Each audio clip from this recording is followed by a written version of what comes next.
am Alex. I'm usually your guys' dungeon master, and I also play Umari Smalls and Tonitrus Jr. for Oh, for a brief amount of time.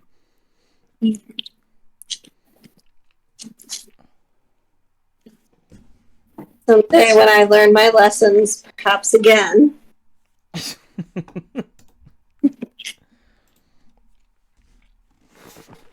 anybody else want to introduce themselves and the characters they play or have played? Kelly played Nova in Curse of Strahd, and will be playing Nova again in Strahd Part 2. Have you given a name to this sequel? It's just Lands of Lumoria Part 2. Okay. Equally as exciting name. Lands of Lemuria Part 2. And Gertie in Lands of Lemuria 1. And you briefly played Lars as your game. All right. very briefly. Very brief. Rita in Blood in the Water. There you go. Right, Blood in the Water's on this channel too, isn't it? Much Yes, it love. is. Rita. Oh yeah. My first bard. I learned that I preferred to hack and slash. You know, that's it's all about the discovery. Yeah. Discovery. It's about learn. It's all about discovery. Learn a lot about yourself when you're murdering things. And then after discovery, the rest of the trial. You know, Yeah. you learn about things. You learn a lot about things when you start murdering them. So you know, it comes full circle. Back to the trial. Gentlemen. Well, my name is Ron. I play Evan Dustbinder with Alex's campaign there. I played Easy or Ezzelrib Featherby in Blood in the Water, or Loden Hopper in Kelly's campaign, if we had a name for that. I think I named it Mad World. Mad World. Mad World. And then you also ran our one-shot game of Heist. Yes, that was inspired by Conker's Bad Fur Day. Gotta love it. Brilliant.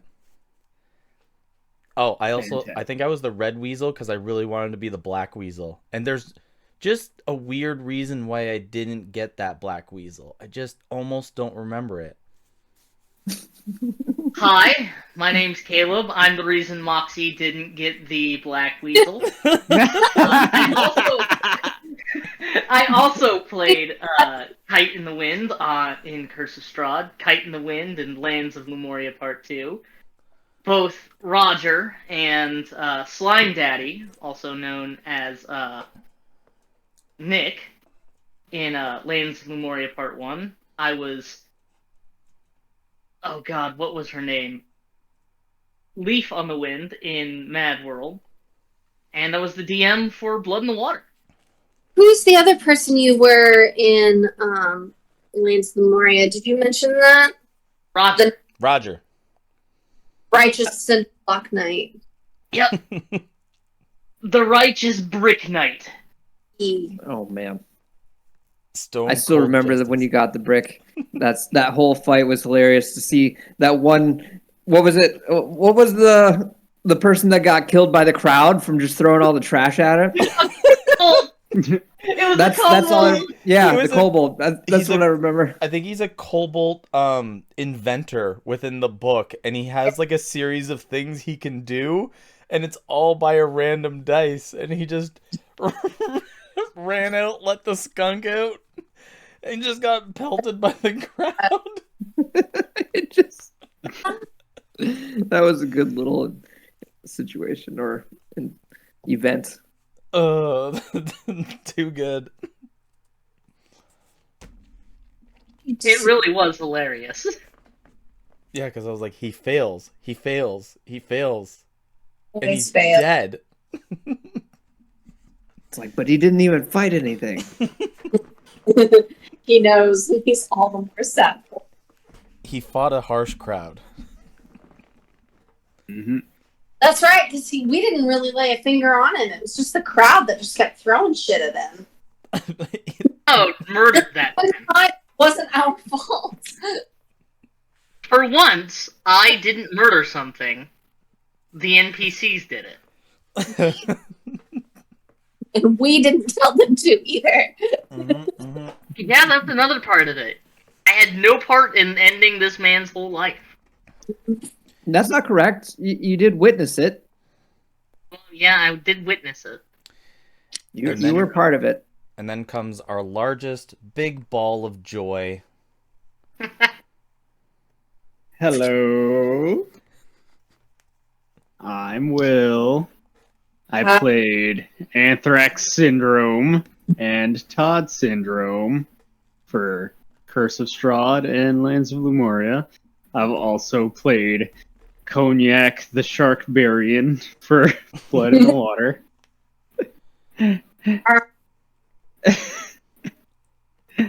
And I played another certain helmeted individual in Kelly's campaign. Do you remember his name? Absolutely not. Elias! Oh yeah, No, there you it go. was Mouse. Elias.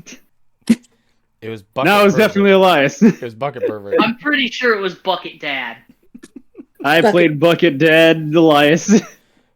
And that was pretty great. Your only moral character that you have. And he doesn't remember the name of it. To be fair, That says a all lot of about me, doesn't it? To be fair, all of Will's characters have morals. It's just most of them have a lack of them. So then they don't have morals if they have a lack of morals. Maybe I'll play a moral character for the next one. Yeah, Says me, who's sort of, Definitely kind of not. playing Todd questionably moral. I mean, fairly moral for you. Look, good doesn't have to mean nice. That's all I'm gonna say about that. That's I honestly mean, yeah, true. that's fair. That's true. He's got a point. He's totally Nice. got a point. by the way, I'll take it.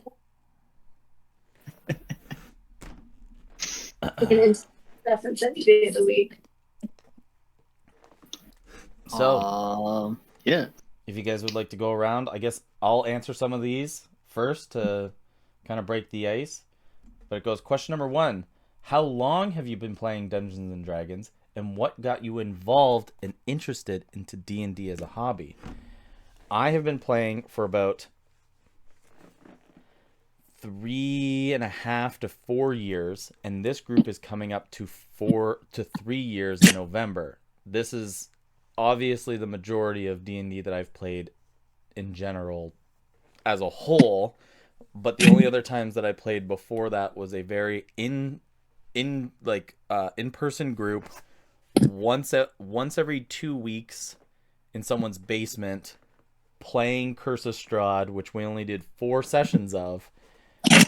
But the thing that got me involved was liking the idea of mixing high fantasy and the rules behind it with a group of people, where it's not you're playing a solo game, where it introduces lots of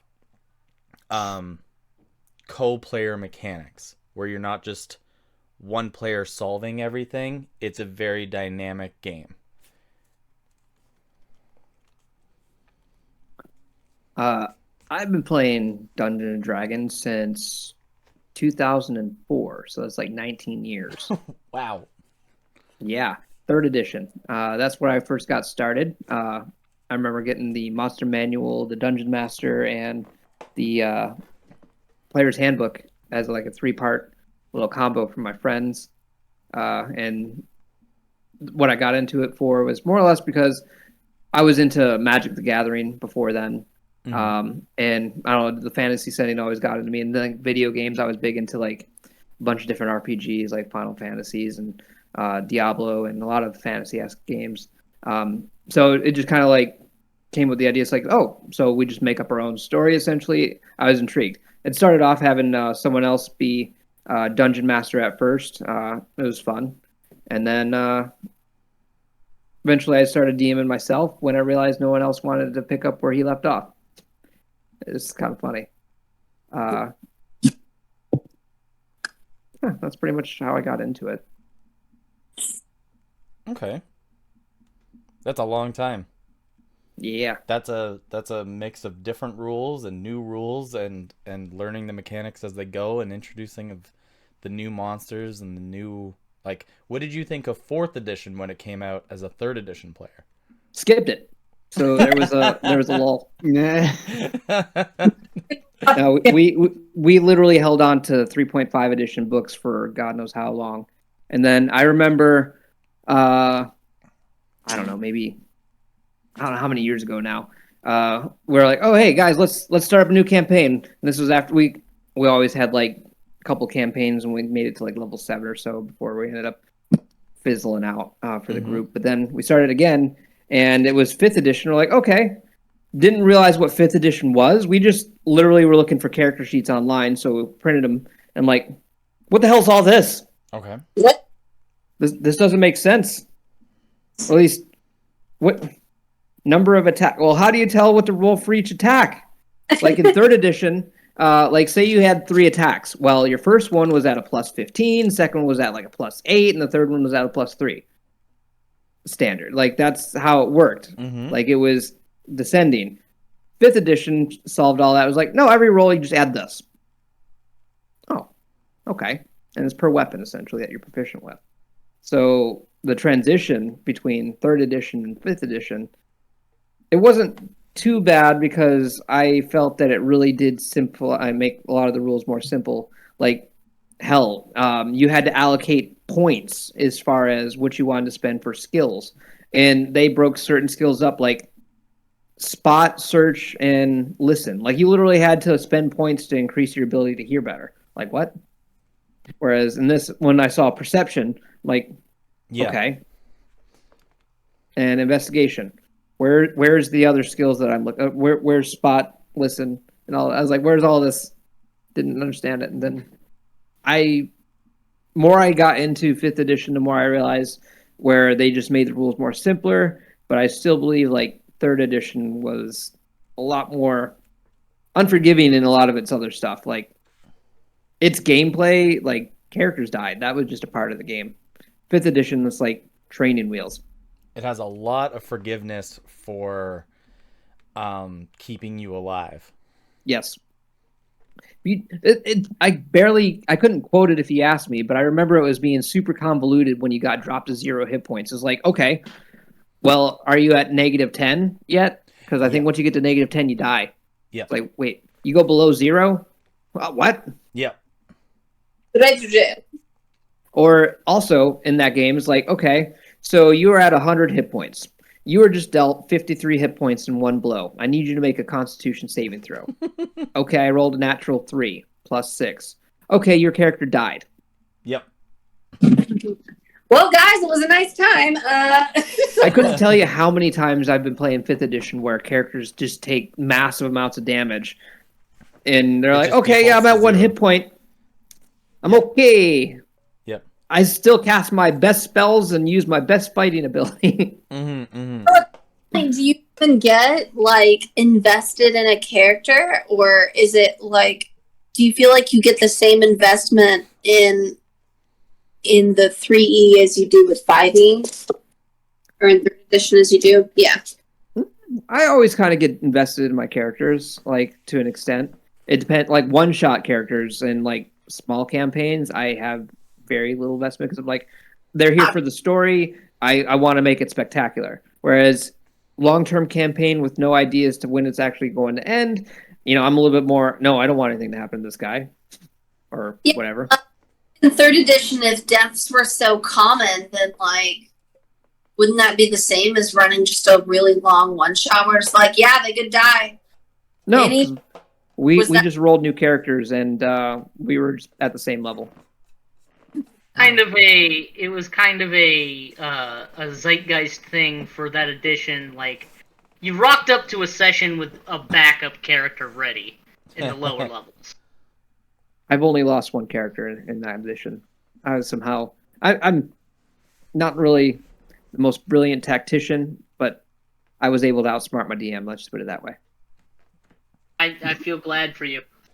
Well, with that much experience behind you, surprised you only had one death. I killed a couple of characters though.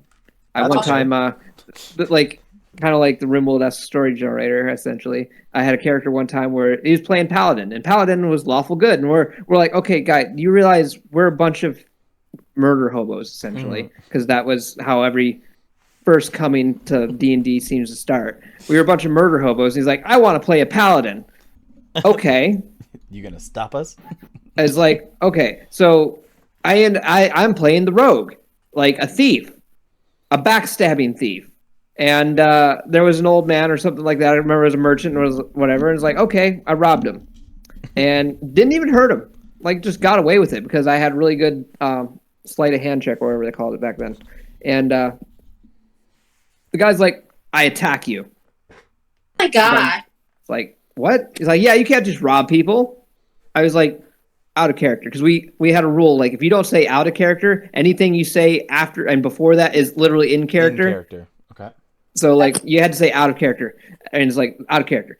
Look, we told you we are a bunch of like evil players here. You know this is not going to work out well for you, right? I was like, okay, back in character. I end up killing his character. Beautiful. I was like, sorry, I mean, what'd you expect? You attacked me. You got first strike on me. I was almost dead. And then because I was playing Diablo at the time, Diablo 2, I was like, and then I take his ear and add it to my inventory. Ah. and I wrote that on my character sheet and later find out that, he cried about that character. I didn't realize he was as emotionally unstable a person as he was. Nah. Ron, real concerned about how often you're collecting body parts in games. I'm just gonna throw that out there. He hasn't been doing it that much, but there is a mechanic in Diablo 2 when you kill another like actual player to like show dominance, you could drop their ear on the ground. Like because it's like this is the ear of so and so. Yeah, to prove that it's like the character's name. Killed. Yeah, and at the time we were ladder. Whatever it is, like we were trying to run the ladder, and we TPPK'd, which was you press, I think we had F4 at the time, and it would automatically use a town portal and send you to town, hostile everyone on the map, and your fireball that's in the middle in the animation before it hits them, you be hostile, and then it hits the player that you're aiming at, killing them. It's like, yes, bail run for you, no sir. It's like level. You died at level 86. I'm going to make it to 99. Oh, that was fun. Okay. Who would like to answer next if you need me to reread the question? Answer next, because I remember the question pretty well. Okay. So, I started playing D&D around 2005, 2006. And just like Ron, I started way back in 3rd edition, specifically 3.5 Pathfinder. Like, my group bounced back between Pathfinder and 3.5 a lot. When I started playing online, and then found a small group of in real life people that I played for a little while with. And honestly, like compared to 3rd edition, I like 5th edition a lot more. It simplifies things. It's a lot easier to teach. It's a lot easier to DM. If I had to like point out my favorite thing about 3rd edition was spells got crazy. Yeah. Spells got crazy as shit. And I miss that.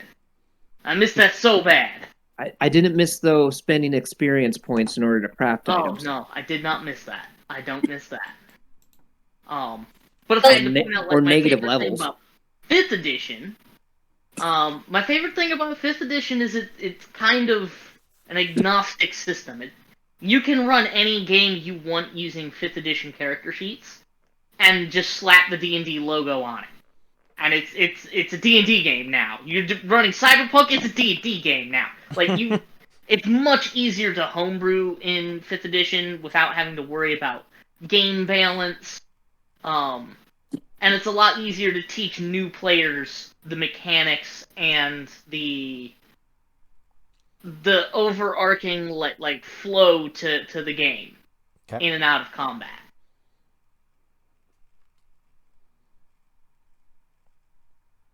And what got you involved?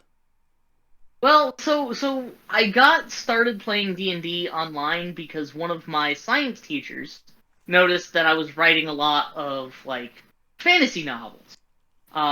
Really shitty high school fantasy novels. We all And he's start like, well, somewhere. you know, there's a game like this where you can take these stories that you write and you can make them a game. And I got introduced to a small online community, literally playing over Skype, that teacher was part of. And there were other teenagers that played their own games, and sometimes we'd play with the elderly group who were from 2nd edition AD&D. That's kind of how I got introduced to D&D, and then I had a falling out with that group, and I didn't play for a very long time. And then our mutual friend Nathan brought me back in playing 5th edition, and that's how I met Ron and you, Alex. Yeah. D&D brings And- people together. Yeah, it does. It's an amazing hobby, and everybody should try it. Everybody should try it. You can tell any story you've ever wanted to tell, and your nearest and dearest friends will fuck it up for you. Always. Love it. Always, every time. Only your closest friends will fuck it up. Your family won't fuck it up. Your closest friends will always fuck it Your up. nearest and dearest. Yeah, And that's the greatest part. yeah. You can always rely on only them to do the wrong thing.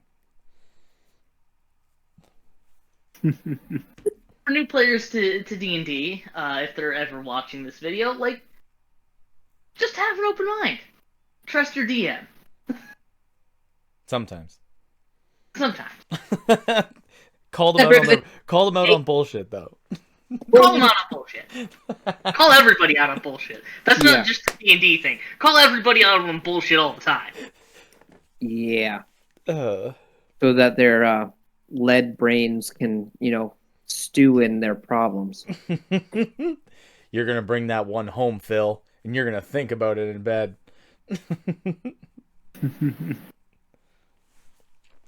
I like causing people to have PTSD over their own decision making. Is that why you work at a doctor's office? Maybe.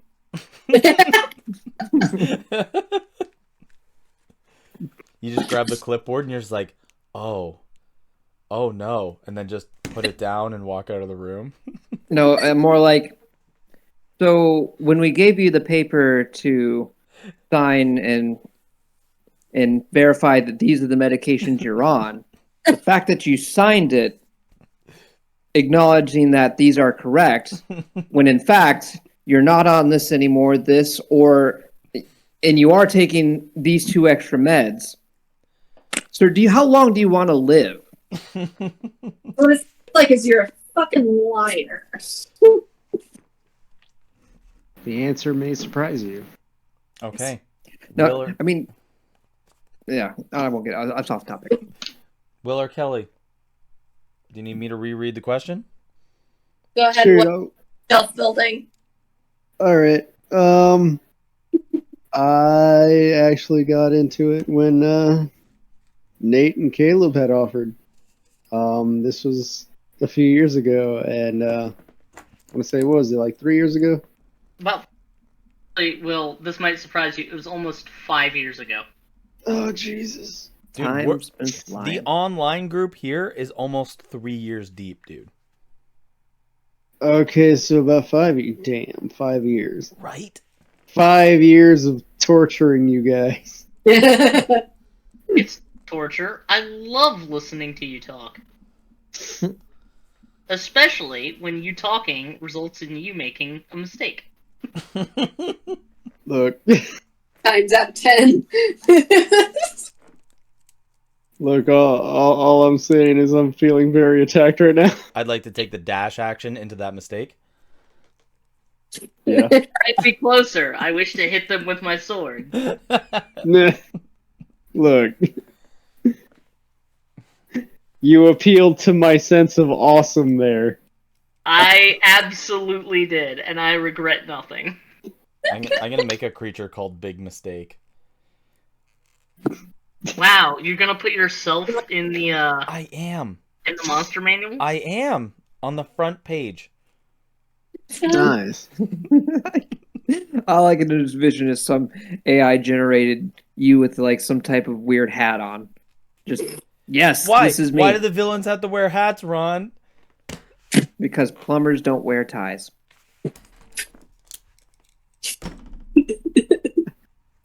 He has a good point. It's true though. Will, go on. Go on, what? That was about it. What got you involved in D&D? No, he Friends? said it was Nate. Okay. Yeah, it was Nate. It was all like, "Hey, you want to play D&D? All right." You know, I do like to point out though that Nate is definitely the one that's all the collectiveness of it. Because like I wouldn't have known Caleb or Will or you guys at all if it wasn't for Nate pulling me in from Adventures League. Aw. Mm-hmm. It's true. Great dad. I found Nathan on a D&D group finder. Legit. He dragged us all together. That's where I found Kelly as well. But And you know, now she's blighted with us for eternity. it's kind of funny though because You're locked in here. Yeah. One of us. One of us. One of us. What were you gonna say, Ron? like I set out for with the idea of for Adventures League just to see if I could get some D&D going, and then like I had in the back of my head I knew it was like, hey, I might be able to get into a private game one day that's not so like nonsense over here, because it was all like one shots. Every single Adventures League is a one shot essentially, and it actually worked out. Like it's just the name of the game. You find people that you congeal with, essentially. It's like, man, yeah, you want to come play this game? It's just what brings people together. Agreed. It really does just bring people together. That's how the game works. So I have questions more down the line that are directed sort of at stuff like that. But question number 2 is, what role do you find yourself filling when you're in a group or a party? And I'll go first that I think I'm the comedic humor / the icebreaker person. That's fair. Honest with ourselves here. You what? Let's be honest with ourselves here. The big dumb one. You're the muscle. You're the muscle. That's the character you always find. Tonitrus was no muscle. He was a squid. The big dumb one. Oh. Tonitrus wasn't big. He just made up for it with extra dumb. Yeah. What he didn't make up for in height, he made up for by being dumb. Yeah. No, I'll agree with that. Yeah. I like being the eccentric kind of, yeah, like the big icebreaker where like there's a moment of tension, or like a calm moment. I just like to slip in something that's extra silly. Nice. I'm not super metagamey. I really like the story aspect. I'm not into like a metagame build with the highest AC, highest damage output, most amount of spells. I just like to try something different every time. But yeah, I find myself being slotted into the silly slot. The silly slot. You know, that's some men's favorite place. The silly slot. I feel like it's not a requirement for a group. It's kind of like when you're going down the checklist of what you'd like in a car, and then there's the extras that you'd like to add on. And the silly option is in there. Silly mode. So it's like, yeah, it's like you could have a base group of people, Yeah. but you can have an add-on feature too, Yeah, and exactly. that add-on feature, worth the price. Everyone who's got it thinks it's great, but not Yeah. everyone gets it. Uh, I guess I can go next, and unless Will wants to go next. uh, oh, Kelly never answered question number 1. Oh yeah, that's right. She I thought she could slip by. yeah, she thought. Not today. Do you need me to Do you need me to say the question again? nah, it's your gateway drug into. You better cut that shit out, or you're gonna get in trouble. I got into D&D after watching a bunch of theater kids play, and their group was so big, I didn't want to be a part of it because too many people, and so I just started listening to their games, and then I started listening to Acquisitions Incorporated, and still do. It's still my favorite game to listen to. And then I played a couple of one-shots with some random people, and then played like a short Skyrim campaign, but then realized that wasn't the group for me. And then went on to the D&D group finder, like Alex said.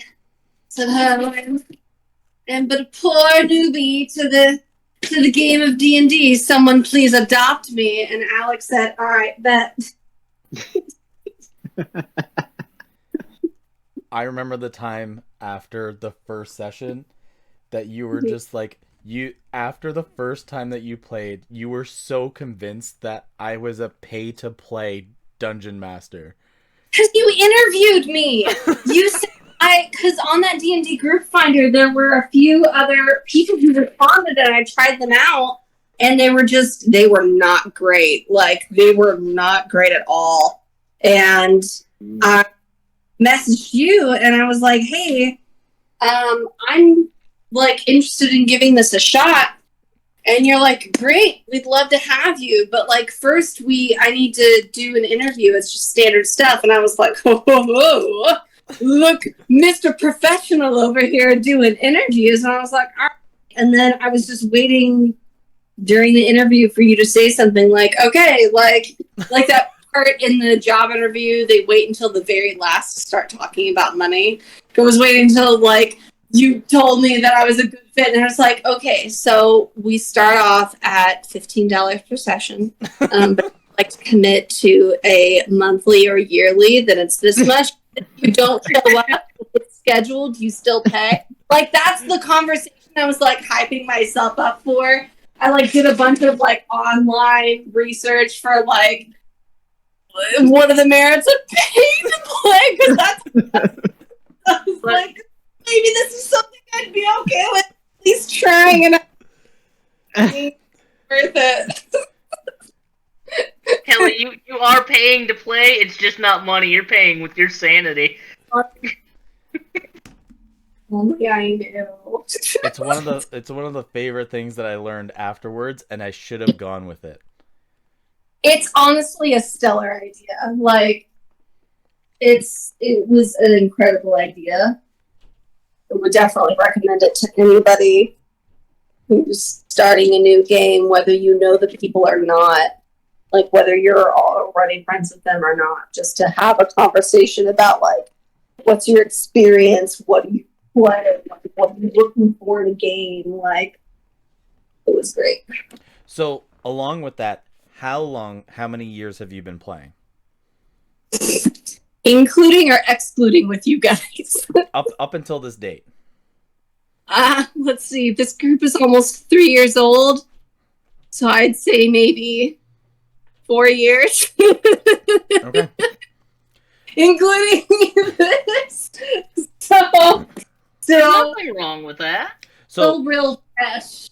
So we came in with people who had many years of experience from previous editions, people who were like me that were relatively new to running a game and this like the breakdown behind the game itself and the mechanics of how everything was working. And then we had pretty much Kelly as a almost a fresh player and coming in to understand tons of new mechanics and the creatures that were coming at her.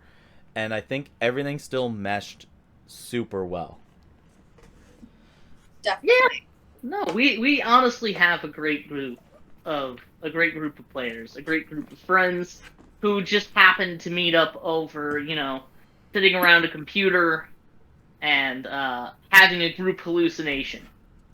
Man, I was doing all this on my iPhone for so long. Like Remember, I had you didn't even get a laptop until the second to last fucking Curse of Strahd. No. We're I putzing around with I it, didn't so have the laptop. I bought the microphone. Oh, fancy. that's right. I didn't buy the laptop. I bought the microphone and tried to hook it up to the iPhone. Dang. Oh, that's right. I forgot about that whole fucking saga. And then every time it was like, oh, this is such an incredible microphone. But then at the beginning of every single time we would log on, it's like, this stupid microphone's not working. Oh, yeah, forgot to plug it. So, Ron, when they say like I'm a techno barbarian, this is like how the ball has been rolling. It's been I see that now. yeah. We did 43 sessions of Curse of Strahd on my iPhone. Mm-hmm. That's accomplishment. Oh yeah. It got hot. It got really hot sometimes. The fact that not only did you get 43 sessions done with just an iPhone, but you had an entire party of people who are like, yeah, I'm cool with this. It all worked out. Like, then again, a lot of theater of the mind can be D&D. Like, a lot of the times that's how we started it. Like, then we're like, hey, let's try and use pennies and quarters or whatever. And even then, we didn't have a battle grid or anything like that. It was literally, it was just a table. Yeah. And we're like, okay, more or less just, we don't know how exactly far you are from this penny, from this quarter. It's, yeah, you're within range. Yeah. In relative to the person that's behind it, okay, yeah. So let's say you're 15 feet and that's about 30 or something like that at the time. That's theater of the mind. That's all you need. Still does that. He doesn't draw maps ahead. He only draws battle maps if we yell at him. Who? You. What does it matter? Don't get on my That was a very forceful You know what? you. You know what? While you like talking so much, how about you answer the second question? What role do you find yourself filling during the party or group? Somebody started answering that question. You answered that question, and then Ron, did you start answering it? No. Nope. Don't dig me into this one. Caleb already did. No. It's only been me. Yep. Okay. And then it's now you. Well, I just talked, so it's not my turn. Connor? Well, if she doesn't want to go, I'll go. I love casters. I'm gonna be honest. I find an excuse to play a full caster every time. It doesn't matter whether it's a cleric, or a wizard, or a sorcerer, or a wizard, or a blade singer, or a bard. Which is a wizard. Yeah. I always find myself playing full casters because I could always be the guy with the pointy stick in real life. But I can't throw fireballs at people. Not without high explosives. And a jail honestly, sentence. that's where the fantasy kicks in for me. Okay. Like, you could always be a guy with a stick. Everybody's a guy with a stick. But you get to be the guy with the magic stick. It's got the magic stick. See, I was trying to refrain from that one. And his name is Low-hanging Caleb fruit. Quick. It's Okay. clear. Alex, you need to add to your list of low-hanging fruit grabber. Yep. I think I heard him. I'm sorry. No. Right in his soul. No, he's writing it down.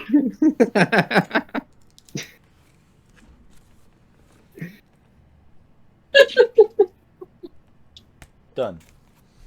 But can he there he read it goes. when he sees it later? Can you read any of this? You tell me.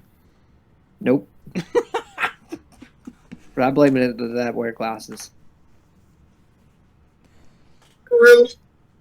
Lately, it seems like I've been the mom slash the moral, not center, the moral, like, Compass? compass, that's the word. Moral compass of the group. Like, I tried playing someone more chaotic before, and it was fun for a minute, but, like, it just didn't, I don't know, it wasn't, like, it was just fun for a minute, and that's it. And, like, doing shenanigans every once in a while is fun, but, like, Black was a lot easier when I realized I was a fucking bleeding heart, so. Okay. And I like, as I mentioned before, I like to play things that hit other things. I didn't much care for being a bard. I felt too out of the loop, and that may also be part of like me not really knowing how to play the bard well. But I like to hit stuff. I like to. Oh, trust me, higher level bard, fantastic. You'd love it. Like, Same guaranteed. Bard just translates into talking shit until your enemy dies. Yeah, that's the absolute truth. like it doesn't always. I'm good at talking shit in real life, but it doesn't always work out super well when I do it in the games. I don't understand why.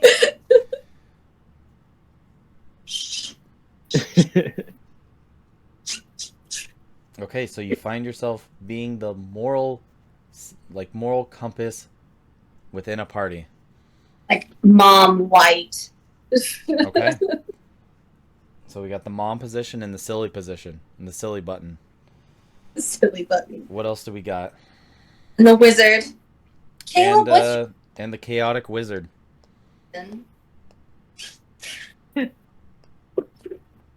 Yeah, okay, I'll take that. I'm a chaos goblin.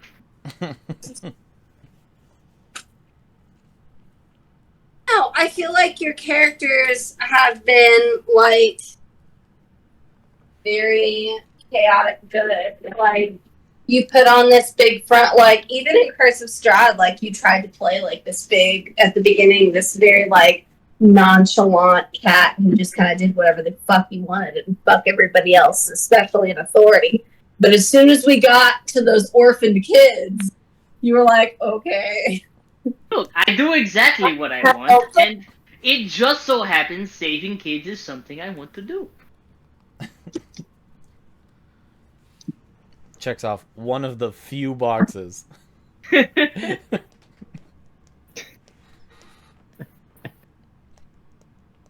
All right, then Will or Ron, what role do you find yourself filling? I'm so sorry. Well, I tend to be a full caster too, like Caleb. I pretty much absolutely despise most martial classes for whatever reason. But the reason being is I like to fill in. I like to be the problem solver. That's generally what I like to do. We have some we need a healer. I like to be in the best healer, or whatever. It's like no one's going down under one of my characters, Torvin's watch. He'll keep everyone alive until he allows them to die. That's not going to happen.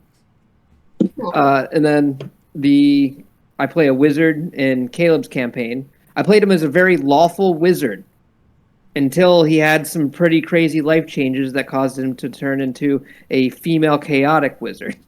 And now it's a bit chaotic. So, but I like having the idea of preparing the right spells for the situation and having it ready when it's needed. Dispel magic is an easy one, or a counter spell. Just like I like being there. It's like, oh, one thing that's crazy is going to happen. Maybe I can prevent it. Rarely am I big on being like the one that wants to do the most damage. Don't really care about that. I do like the idea when I have the ability to do damage to be effective, but that's just more or less me filling a role at the time versus that's my goal. It just damage needs to be done. Okay, I'm glad that now I can do good damage. So I'm willing to like not even make an attack, whatever, if I'm just keeping my party alive and making sure that we get through the encounter. That's ultimately it. And then I try and be the tactician. Apparently, some of my groups kind of lean on me every now and then. It's like, what do you think about this plan? And that's fun. Just being able to like figure it out. That also comes along with being a problem solver. A problem solver can also look at different situations and attack them differently than the open mind, where if you think about problem solving and puzzle solving, you can usually maneuver that into like an outer grid scale as well. You can think about how positions move and what they can do.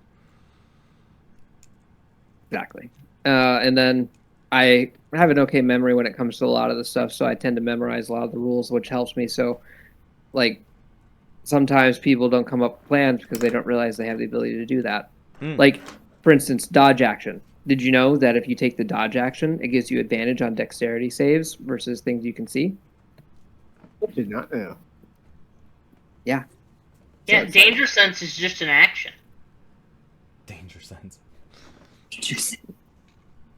So it just different things like that, and the more like I use them, the more I retain them, and then next thing you know, it's everything I'm just working around as part of my arsenal of whatever I have planned. Nice. Right on, that's good. So, I personally think that Connor is going to say that he's the steady rock. I think I would honestly say that about Connor, where he is like the foundation rock, where he's not chaotic, he's not really good, he's right in the middle. You know what I mean? I'm sure chaotic and good, that's the spectrum. You're either chaotic or you're good. So I see how Alex perceives the world. But he's like slapped right in the middle. I can get that. I mean, I don't know him anywhere near as long as you or most of the rest of the group here, but I can see that.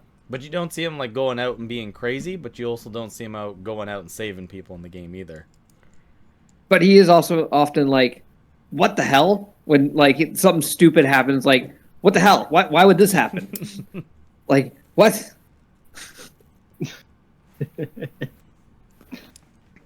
So then, Will, what role do you find yourself filling during a game or a party? The problem. Okay, that tracks actually. I'm not even gonna argue with him on this one. That's entirely accurate. Okay. Like, what other role could I possibly be playing at any one point? The problem. So you're saying if there's not a problem at the time, you make it, and if there is a problem at the time, you serve to be above it. No, he makes the problem more. It's like, oh, I see you're trying to cause a problem. Let me make a problem that supersedes that. So what you're saying is you're an attention seeker.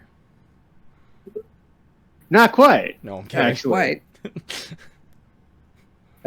As much as you would think I'm an attention seeker, I'm actually kind of not. But I will say attention has a tendency to follow me around. Usually when I cause the problems. Yeah, and once you cause a problem, then people are paying attention. Most of the time, I'm just all like, "Oh, hey, this is probably a good idea." Like, you know the meme, I always cast Fireball because whenever I have a problem, boom, Fireball, new problem. That's Will. I feel like Look, stop being like objectively correct, okay? get away with. Like, you're a guy who likes to push your boundary. You Oh, like absolutely. what fully capable of. Like, regardless of what consequence it could be, like, this seems like a good idea. Like, doesn't really cross your mind. Just like, this is something that could happen. And you just kind of go for it. You're definitely at least you appear to be a jump first kind of person. He's a go-getter. I think it's cool though. Like, I think it brings a lot of energy to the game, and it brings a lot of like excitement too. Except when you're getting killed in a cellar by yourself, like. But it's also important in D&D to have a diverse group, like literally as far as personalities go, because it makes the best stories. Like how Yes. everyone interacts, like with everything. It's pretty much like what you want to see in shows and stuff like that, but it's too scripted. Whereas it, like, because it's natural and it actually is occurring, even though we're playing characters that may not have the exact same views as the player playing them. Mm-hmm. The personality still goes through though on the character. And that comes back to where I said that you're not playing a single player game, and it makes it super diverse where everybody can fill a role, whether it's a necessary role, an unnecessary role, a role that they don't play out in their actual life, and it allows a group to really define themselves in such a different way, where you can have the chaotic good, the absolute random chaos, you can have the golden compass, you can have the problem solver, and the silly nonsense, all at the same time. And the diversity between all of that still crafts. Yeah, I get what you're saying is you don't want them all to be the same. If everybody's a metagamer, it becomes a problem. If everyone's silly, it becomes a problem. If everyone's the golden compass, it creates a problem. Then no problems. No, literally no problems ever happen. That's the point. That's the problem. Yeah. There are no problems. It's like, are we playing D&D or are we playing Farm Simulator? Like, what's going on here? It gets a little dry if Fail. all of those things are going on at the same time. So It's not fun without the war crimes. I go that far, but Look, if there's not at least one war crime every 30 seconds, something seems to be wrong here. wow. There's even an egg timer on it. Okay. Yeah. So, question number 3. Name a terrible or not well-perceived experience while playing online with a D&D group. Oh god. so this one time, Alex. I'm expecting some of it, but nonetheless. Yeah, so like Alex, though. So So D&D like horror story. my players basically. know. So like these players you might know ran through my They fucking, dealt 200 damage in one fucking turn. they ran through my castle as dinosaurs and thought it was okay. Look, the fact that we were able to do that in the first place does mean it's okay. Yeah. I think I'll go. And a terrible experience that I had with D&D Online that made me very untrustworthy of a lot of people was the time that we had somebody named Brentley within the group who was tracking my monsters' AC values, the things that they could do, and their hit points while during combat after I explained what the creature looked like, what it was. They researched, found its stat block at the beginning of the fight, and chased the stat sheet as we were playing. I only found out was because they asked later after the game, hey man, we should have killed the dragon 30 hit points ago. And I said, how in the hell would you know that? And they said, well, I have the stat sheet up here and I was counting. And I go, you were a level higher, so I made it a little stronger. Like a level higher than its recommended value, so I made it stronger. And from there, online grouping made me a little weary to the fact that it was tough to trust anybody that way. I can agree with you there. That's a little bit of a party foul. It's one thing if you as a DM, like your DM throws something at you and you're like, oh wow, will you show me that stat sheet later? And it's another to be like actively playing and looking at the monster manual and being like, hey wait, no, we should have killed that already. No, don't use that spell. It has resistance to acid. Yeah, it's like Yeah. Metagaming like that is not cool. It's kind of immersion breaking. And also, you know, your DM's there to have a fun time too. And I only found out that he had been doing it. I found out that he had been doing it for the last 5 sessions or so. Yeah. He said that he was doing it to collect knowledge on the monsters that we were going to fight. And I said, you can just read the whole damn book and find out all the information you want instead of just scanning through one at a time as we play. Little did he know about homebrew. Yeah, that you can alter it. I've altered the stat block. Yeah. Pray I don't alter it further. So that was one of the terrible experiences where it was the character, like the player gained knowledge for the character about weaknesses, abilities, movesets, speed, hit points, AC, and it felt very, very metagamey. It was knowledge the character shouldn't have had, but the player did. Yes. And that's especially for newer players. It's hard to draw that line between what you know and what your character should know. Mm. And I like the rule of default stupid. You assume your character doesn't know until your DM says otherwise. Yep. Yeah. So does anybody have a terrible online experience they'd like to Caleb, you started with the one earlier. Yeah, so DM horror stories. D&D horror stories, during the time period where I'd just gotten out of high school, so I was just away from that group, and looking for a D&D group online, I inadvertently stumbled into a group of players who, they liked a particular kind of D&D that was very erotic. And didn't, lead with that. So I went from playing with my friends and having fun in a game to, oh god, there's dick in my face. Real fast. And it was not a great experience, but luckily I'd had other experiences with D&D and knew that's not, specifically what it's about. I've had other people say that they've never, played actual D&D. It was always, an erotic game. And I feel bad for people like that. On some level, anyway. Okay. If you're into that, that's fine. That's also not, not where the game is at its strongest.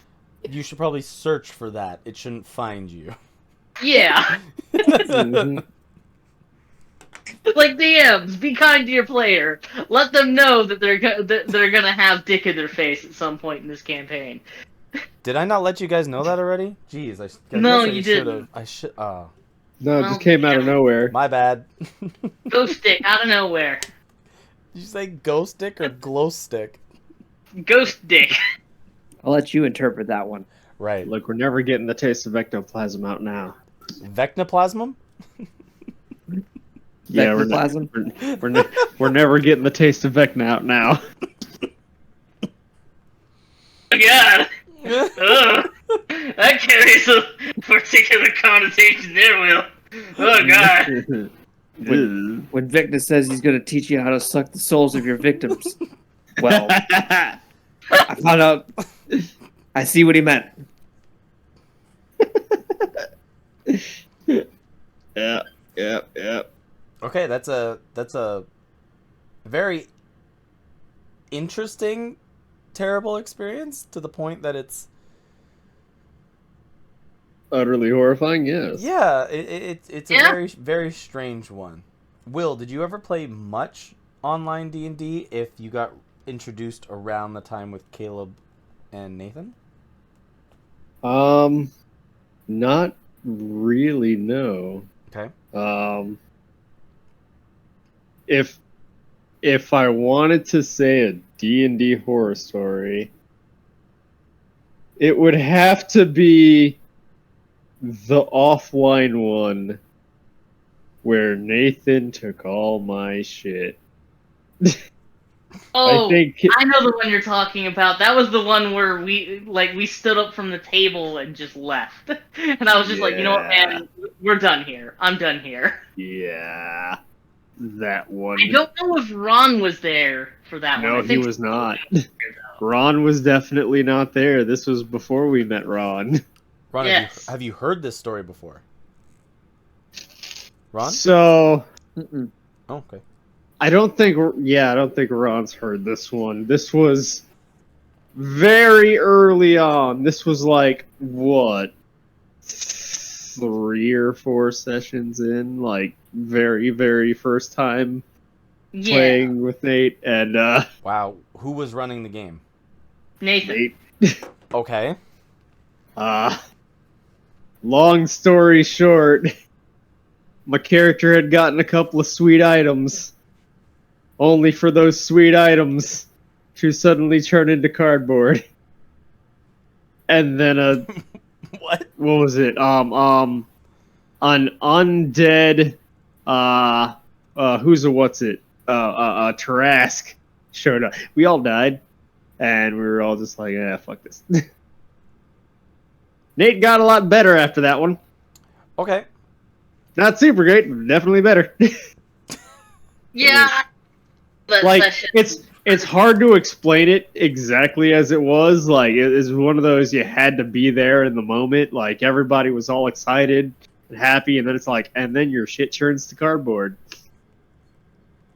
Like, you son of a bitch. And Nate was bringing a lot of in real life personal stuff into the game too. Okay. Like holding grudges against a particular player, being like, okay, I don't like you, so you just have disadvantage on all attacks this session. That sucks. Oh, he would do that a lot to That's his brother. rough. Yeah. Like, Imagine Yeah. I did brother, that. yeah. All of you would have awful stats, and none of you would get magical items. You'd all be naked running around in my game. You'd have almost no AC. And probably no arms. I give you no arms. You eat with You your act like feet. that would stop Todd.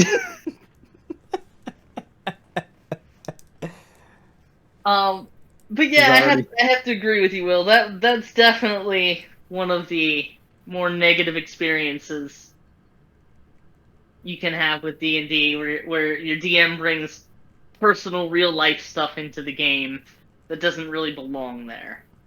Mm-hmm. Like if he just like got out of a feud with their girlfriend, slammed the door behind it, and it's like, I'm ready to fucking play. And it's just like, no, you're not, dude. I will also never not be confused how Nathan had, what was it, one person join in on the game for one session, and then we never saw her again because she ended up in jail. Wow. Yeah. Yeah, that's right.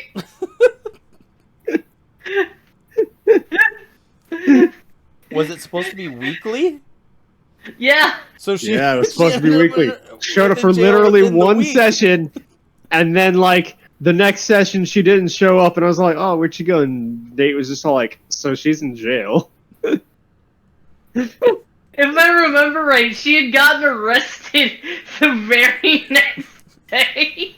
Oh my god. Yeah. Yeah. That's hilarious. To this day, I have never seen this person ever again. Sorry, one time.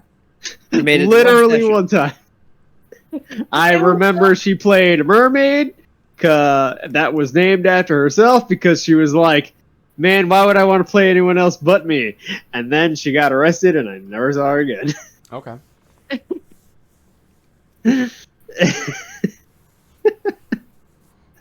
All right. There's your D&D horror story.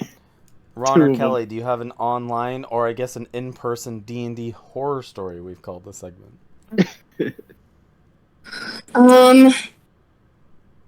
So the Skyrim one would do. It just had a bunch of like random red herrings in it, and I had like probably 8 players. There were too many people to like really focus on anything with. The like random one shots that I played before I got to you guys. There was one where we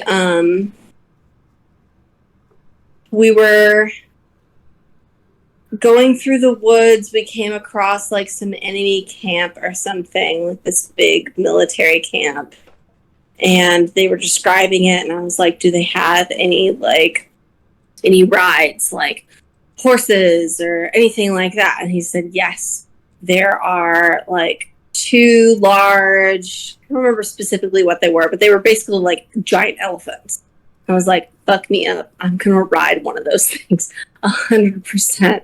So I sneak into the camp with one of the other players, and we're like looking around for information, and they're describing the inside of the tent, and they're like, oh yeah, the inside of this tent has like it's not like, oh, it was a big saddle. And I was like, oh, is this for the elephant? Is this a saddle for the elephant? It was like, yes it is, and it has like, little spurs on the edge to, make the elephant go giddy up, which is not how elephants work, but it's fine. And Nor I does was bird playing- work. like, sure, elephants and horses are the same. So I was like, I was playing this like huge beefy barbarian. I was like, I got this. I'm absolutely grabbing the saddle. We're gonna trash the shit out of this camp to make a big distraction for the others to like go this way. This is gonna be perfect. Like, this is classic D&D shenanigans. Mm-hmm. The player who was with me was like the girlfriend of the DM. She was playing some. There we go, yeah. And she was like, you can't take that. It has spurs on it. It'll hurt the elephant. I was like, but if that's what makes the elephant go, I won't use it. I don't have to. But like, the lives of our friends are more important than like this elephant being uncomfortable for a few minutes. I will release the elephant into the wild afterwards if that would make you feel comfortable. But like, if this is what gets the job done, this gets the job done. And so she like attacks the saddle so that way it'll break and I won't be able to use it. But she rolled such a low number. It's like, well, then it breaks the spurs. And she like gave this indignant look. It was like, great, cool. I guess I'll just smack it or something if that's what needs to make it go. So we get over to the elephant, and the DM keeps trying to like dissuade us to like go other directions. She's like, no, I'm hell bent on riding this elephant now. So I get over to I like climb on top of a tree. I roll really well on a dex save and land on the elephant with this saddle. And he just ended the game right there. So that way I couldn't ride the elephant. And then, like, we were talking after the game about things that we enjoyed. And I was like, as soon as the game picks up, I'm riding this elephant. Like, I'm committed to it now. And she was like, the player who broke the spurs was like, listen, my character's not going to let you do that. And you do not want to fight my character. Like, I don't want to spoil anything, but like, let's just say she's levels above you. And I was like, what the fuck? What do you mean? Did you seriously put like if we were I think we were like level 5, and she admitted, like, she sent me a message later that she was like level 12 or something, and that she was some like celestial bullshit. And I was like, no, that's it, I'm done. Like, and just sent the DM a message, or sent the group a message saying like, thanks for the experience, like, appreciate your time, I'm not going to be joining you next session now. And then I got a message like the following week at the time that we were supposed to start. And the DM was like, hey, where are you? Like, you're late. And I was like, I'm not late for something I'm not going to. I already told you I wasn't going. He's like, you're really putting our group at a huge inconvenience. And I just typed back, learn to read. And then for some reason, blocked. So That's kind of nuts. As soon as you said the words was the DM's girlfriend, I was like, oh no. Yeah. And of Like- course, she was level 12 or so when you were level 5, and everyone else was probably level 5. It's like, yeah, because, you know, we're here to entertain just the DM and the girlfriend, not necessarily the rest of the group. Yeah. well, it's main character syndrome. Like, Yeah. we were just meant to be her, like, her, not Aura. even her. Her petty Like- pieces. Yeah. So I was like, no, I'm nobody's side character. Like, we're all main characters or none of us are. Like, if you want to provide an NPC who's a main character and we're there to escort them and, like, you know, help them on that, or like if there's a specific plot line you have where it's affecting like specifically one character, like, that's fine. I love the shit out of that. I think that's great. But like, you're not going to be double my level and then tell me I'm not allowed to fight you. Like, bitch, I'll fight you right here. Like,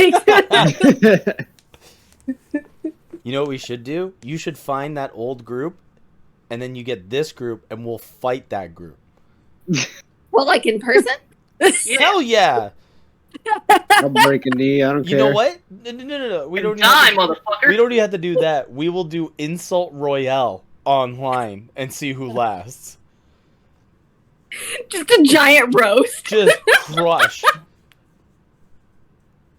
So that was I feel like we'd crush.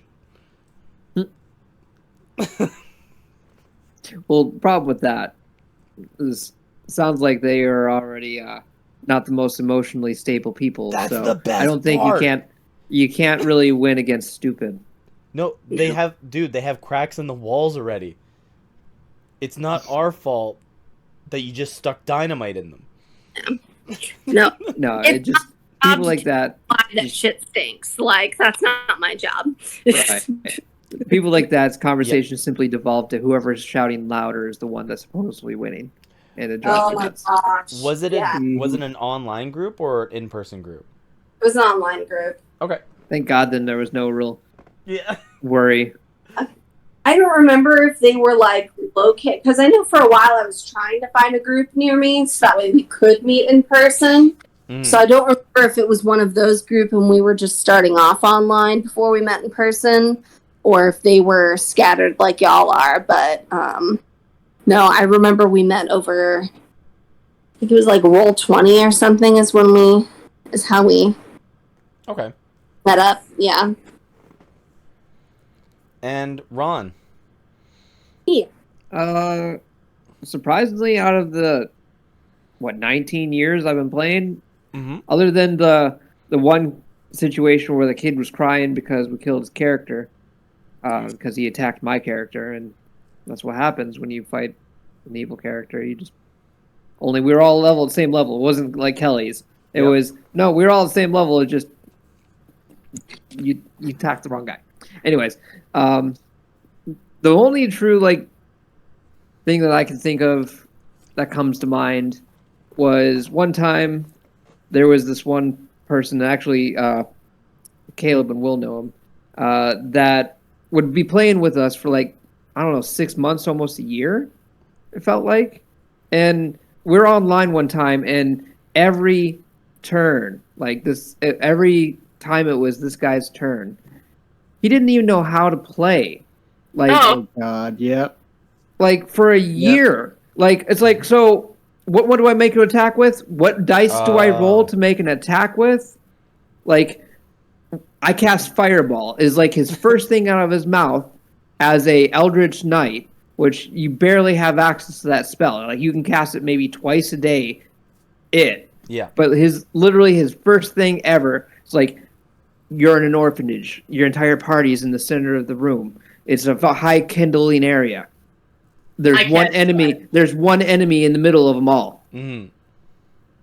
and either is he not paying attention or he just, oh, my turn. I cast fireball. Like, what? What? Yeah. Literally, that was this guy. So one day I called him. I was like, look, just I'm tired of waiting like half an hour for every time his turn came up. It was like 30 minutes of him trying to figure out what he can do, what options are available for him. Like, and I got so triggered. I was like, look, if he says a number, that's it. It's like, because I'm tired of people at the time was like, roll a die. He just sees the number on the die. It says 7.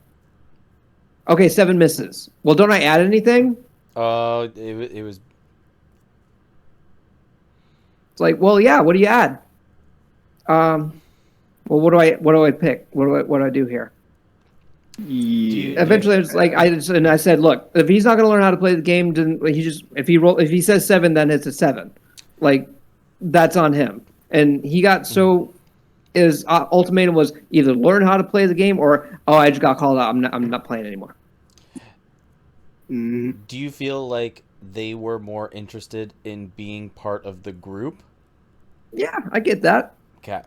But I mean, but also had you're- like the side aspect of like I'm glad to be part of the group and things are going okay and it sounds like a lot of fun, but at the same time it's you don't understand the detriment that you're giving to everyone else's fun.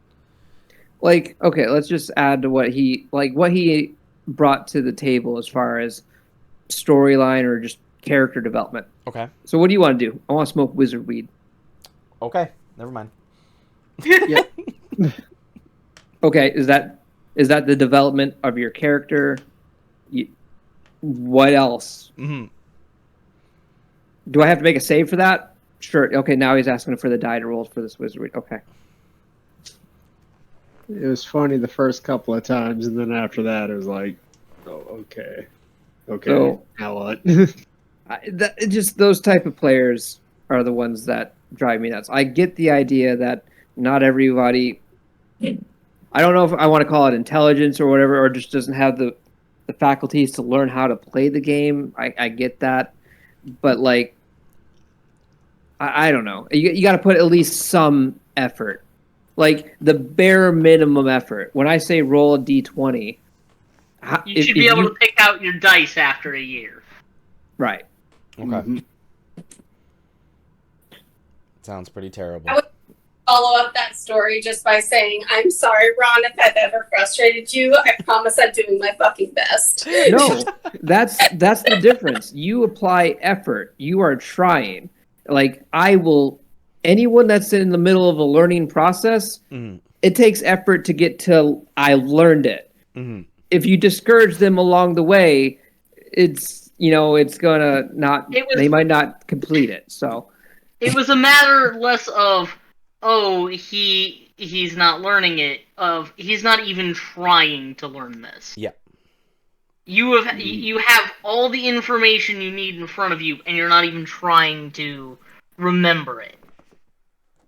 You're not applying yourself. That's exactly what Ron's getting at. You are not applying yourself, and everyone else is getting hampered from it.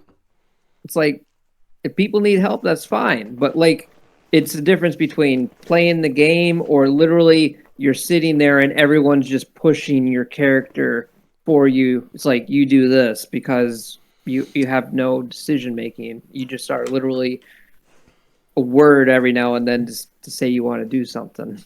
Okay. Mm-hmm. So I got I'm triggered by sorry that was your worst experience in D&D, if I'm being honest. It's pretty mild. that. Yeah. I mean, pretty mild, sure, but it was in my session. That makes it a personal failure. no. Like, that wasn't on you, Caleb. That was just No, I know. him. I mean, one other time, I guess you could say, like, people get upset over certain things, and because they're upset of it, they now want to ruin the session. Like a husband and wife that I was playing with was like 2 of the 4 people in our group. It's like, okay, so his wife was one of those people that was kind of just there. She would learn the game and she would learn how to play a bit, but it's like, okay, so what do you want to do? I'm with them. Mm-hmm. There's like everyone could tell that she literally is like, do you have zero imagination? And after a couple sessions, and like I've known these people for years, so after years of him trying to like just get her to literally add anything, like literally any inclination that you exist beyond you're there. He pretty much, they got into an argument, and actually then the whole group disbanded. Okay. I feel like one of the red flags of the game is if you're playing just to win or playing to have fun. Agreed. Yes. There is no winning in D&D. You just make it to the next encounter. No, one person does get to win. The DM wins when his players are having fun. I do how not the disagree DM with wins. that. I think that is all awesome. players win That's true. when the players are having fun. I'll agree with that, yeah. Yeah, that's pretty good. I retract my statement. But this is about negative times, everyone. Negative times. Horror stories. Not about when people are winning. It's when people are upset and mad at one another. And frustrated. There's like a whole YouTube channel dedicated to horror stories. Frustrated and dicks are in people's faces when they said they didn't want it in their D&D game. Look, I didn't say I didn't want a dick in my face. It's just I wasn't expecting it. Next question. Moving on. And on a high note. Okay. So, question number 4. As we are celebrating our third year anniversary, describe some of the fundamentals you believe that are at the core of making a long-term group. Now, I know, Ron, you're in for about 6 to 8 months now, probably. Nonetheless, I think you can understand, like, what, for playing as long as you have, you understand the core fundamentals of what makes a long-term group. Mm-hmm. Mm-hmm. So, yeah, ultimately, it's the ability to have fun with the group of people that you're in. If there's that tension in the air, or if there's, like, some kind of, like, grudge or something held or something like that, or just for whatever reason where someone's just not wanting to be cooperative at all with the group, or just be agitated, that I've had so many groups literally just fall apart because it's like, yeah, they just, everyone wants to be the bad guys. So it's like, I stopped playing Murder Hobo games when I moved to 5th edition, essentially. Like, I stopped DMing those people. I'm like, look, like, at a certain point, when every single NPC that you put in front of you is literally going to be killed by the sword, it's like, why are we playing? Like, okay, you guys, I was talking to them, it's like, yeah, you're just being ultra at that point. Yeah, like, yeah, exactly. It's like ultra antagonistic, knowing that, like, Kelly had a situation where I don't want you to do this, so I'm going to attack you. That kind of situation. Like, it's not a PvP game. Yeah. But that's what my character would have done. A bullshit excuse. Being intelligent. Where people specifically play in order to punish another person in the game. Like, because they have some personal grudge towards them or something like that. So, or like they're as an excuse to be an asshole. Yeah, that's another thing too. Avoiding those types of people, just flat out toxic players. If you don't have a group of people that are happy with actually being part of the group, then it's not going to work out. So I'll cut in real quick. I think the core fundamentals is diversity and respect.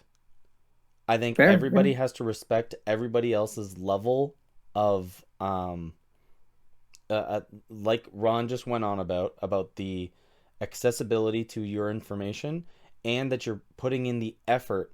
You don't have to put in like the novelistic as much effort as everybody else does, but you have to make the honest, earnest effort going into it.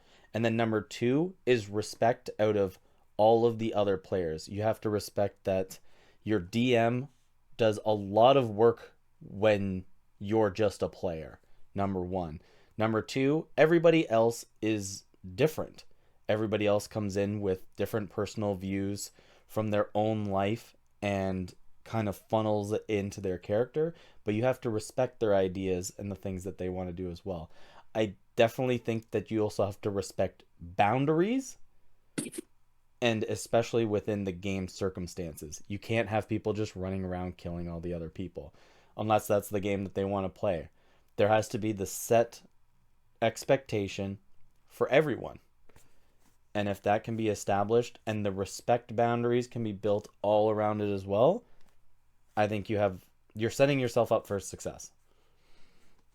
I mean, I would add on to you, Moxie. I think one of the biggest core fundamentals is being able to establish a level of trust with your other players, and especially your DM. You have to trust your DM that, like, they're going somewhere with this. That, like if they wipe you out with a Lich Tarrasque, that there's a good reason they're doing it.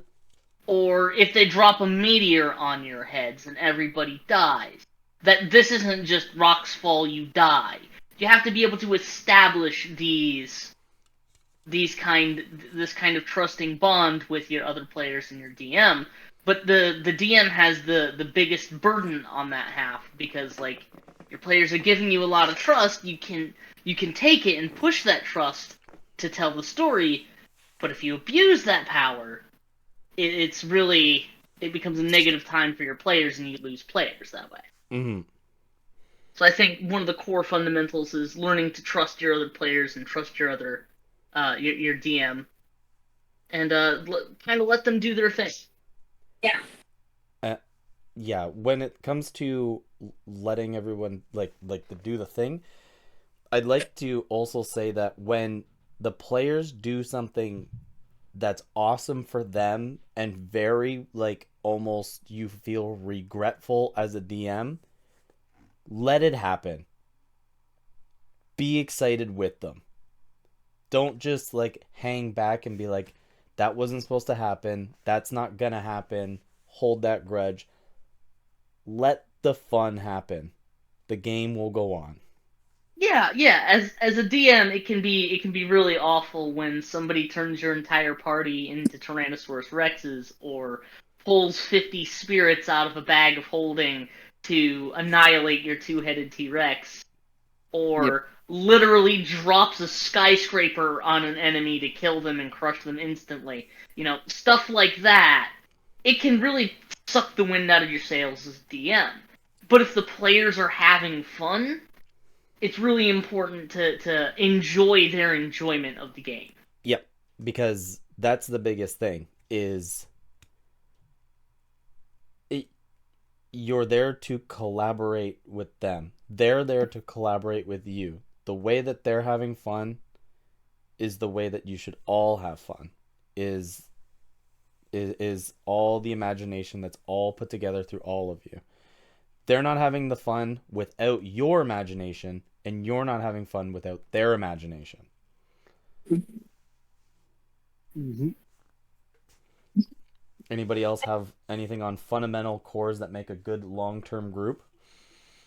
Knowing when to set your pride aside, like knowing when, it sort of piggybacks on what you were talking about, but like, I know there are some times where, like, you get so caught up in the moment, and, like, you've worked so hard to, like, beat this bad guy, and, like, you're so tempted just to, like, fudge the roll because it's not quite what you wanted.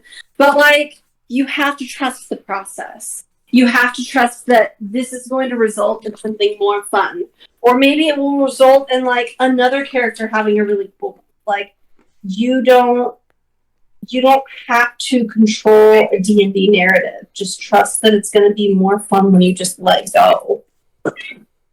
put your pride aside. If things don't always work out exactly the way you want it, just laugh.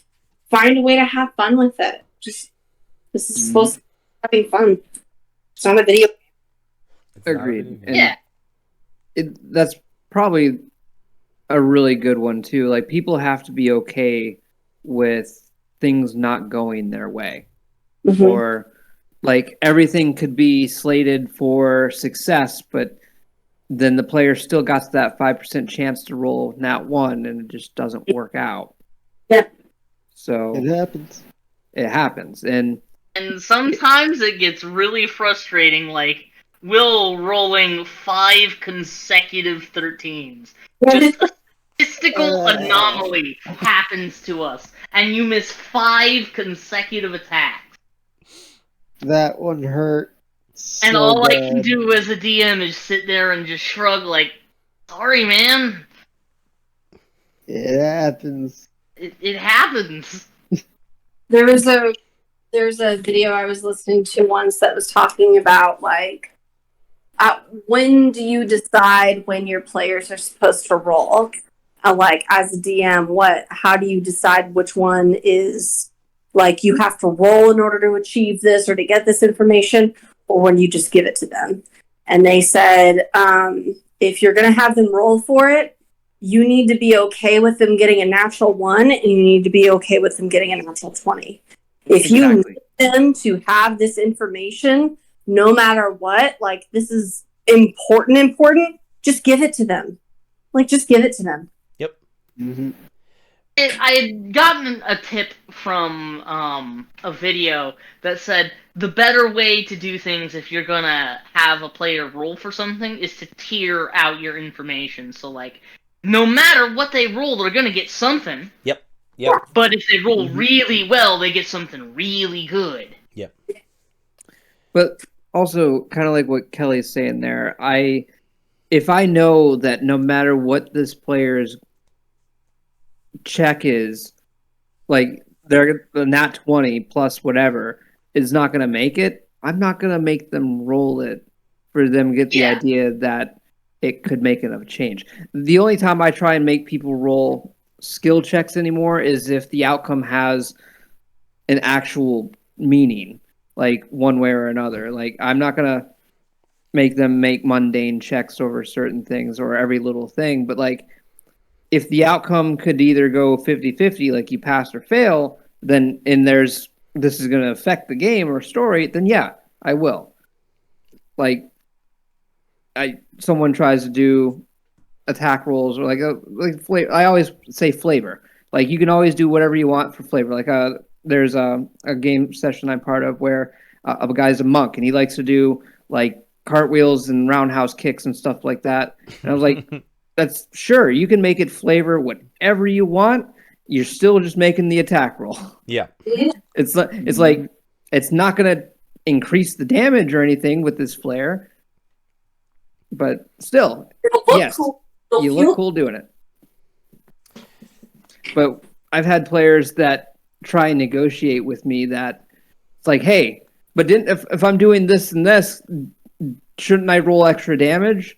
Like you're just making an attack roll. Yeah. It looks cool, but it's just an attack. Mm-hmm. It's like I'm not even taking the negative modifier for you using the table egg kind of idea. Sure, you're proficient with it. Make the attack. Yeah. I don't care. Like I'll let do that happen from time to time. Like I like that in letting players do different things that, yeah, it might not exactly be what you're proficient or something like that, but it's cool. Or you know what? Cool. You know what? My character was supposed to have advantage on that, but you know what? I'm not going to take it back. Fuck it. I like the story of how it outcomed better than whatever the rule that I should have probably extra added to it that might have changed the outcome. Okay. I have another question here that follows up with that. It's number 8, but we can jump all the way down there because it kind of fits right in with what's going on here. How much of a percentage are the core rules meant to be fibbed, broken, or bent for the rule of cool? Ooh. If you were to Ooh, put that's like difficult. a percentage base on Sir, it, I'll start us out with a number. I'd like to say Um, I'm gonna write mine down, and then you can say yours. Hold on. I think you and I are about to agree here, because I think it's about 50. Sorry. I think let me if write it down. Let me there's a write it down. cool- Don't say anything. Don't say it. Okay, go. Alright, I think it's about 50%. I think it's about 50%. If the rules aren't there, the DM has to make them up, you know? Like,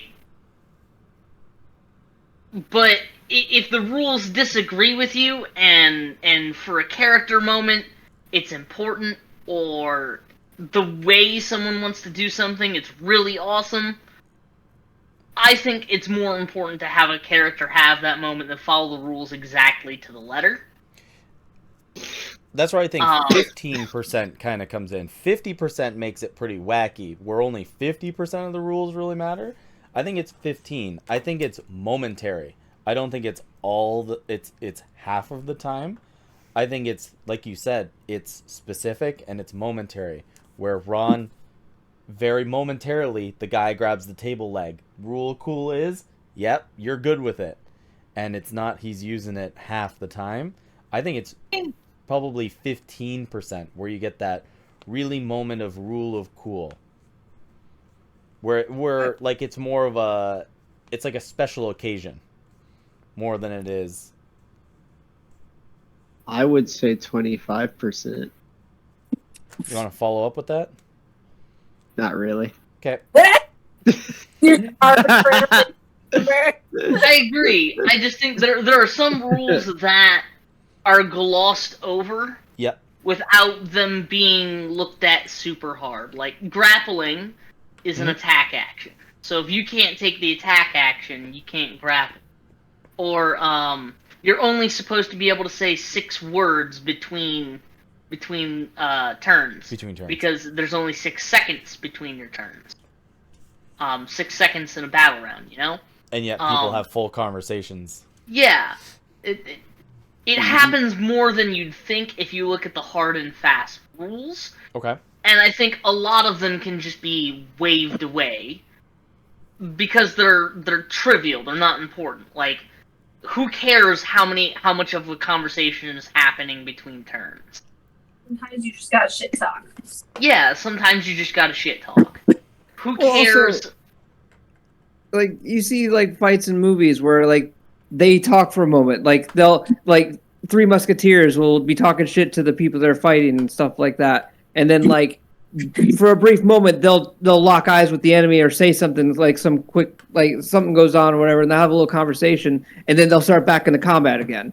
You know, like So it's a whole round of combat that just kind of happens, and then it's and then yeah. I Necessarily. I totally agree there. Not necessarily put a number on it, but like for the and or you know, I don't know if you consider it rule cool, but there are certain things that I like to fudge things on. Like I run an Out of the Abyss campaign, and there's these characters called that are members of this thing called the Brilliant Society. Essentially, they're all a bunch of misfit monsters or like random like monsters that are like super intelligent and like spellcasters.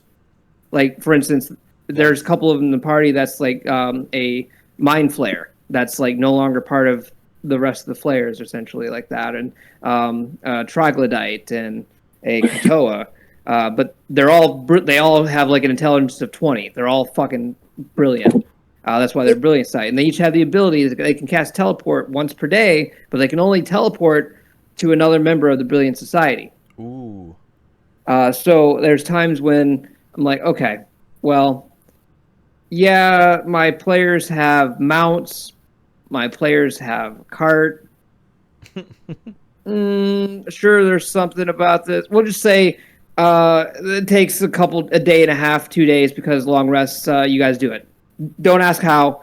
You guys sent all the mounts and the carts and all the cargo with the teleport. It's fine. You figured it out. Job, you did it! Yay!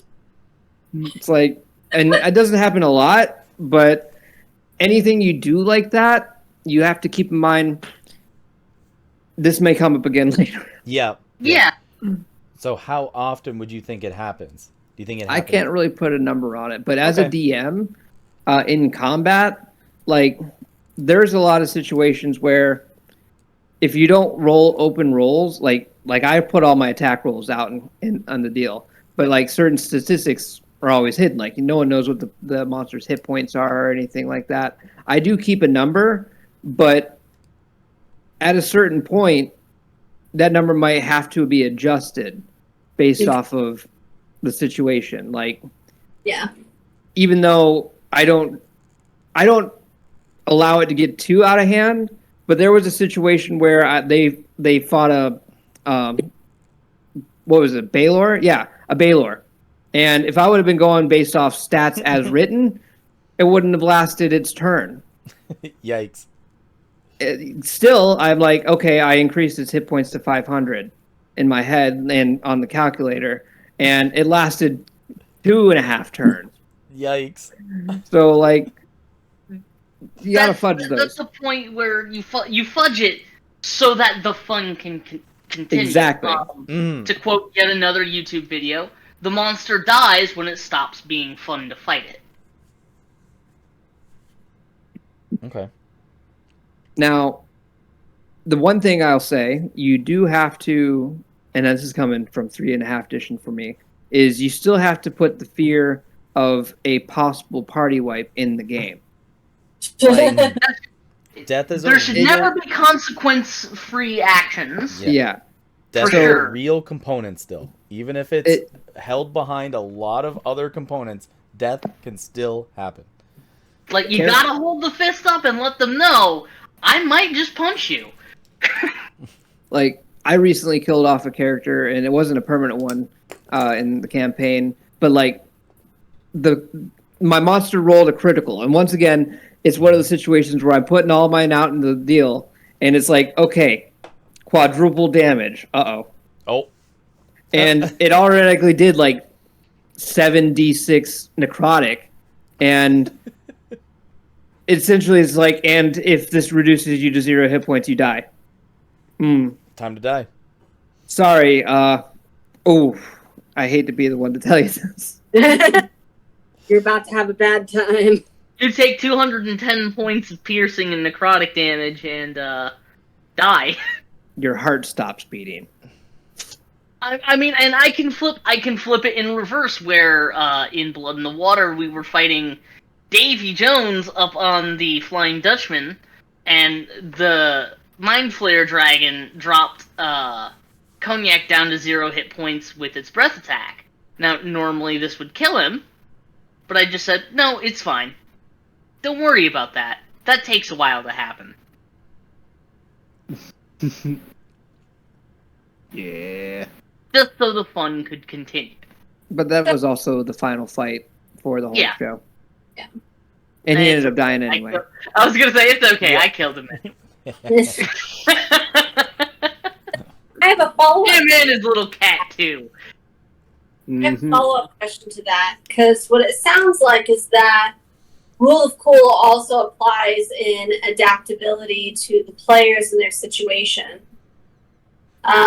And I know something that I will never stop giving you shit for, Alex, whenever you boast about your adaptability and flexibility with your players, is why was there no ability to heal Gertie after the mushroom attack in the cave in that village? Because you said that there was no, that you already wrote it, that there were no clerics and no medicine in that village. You already wrote it, and that's how it was.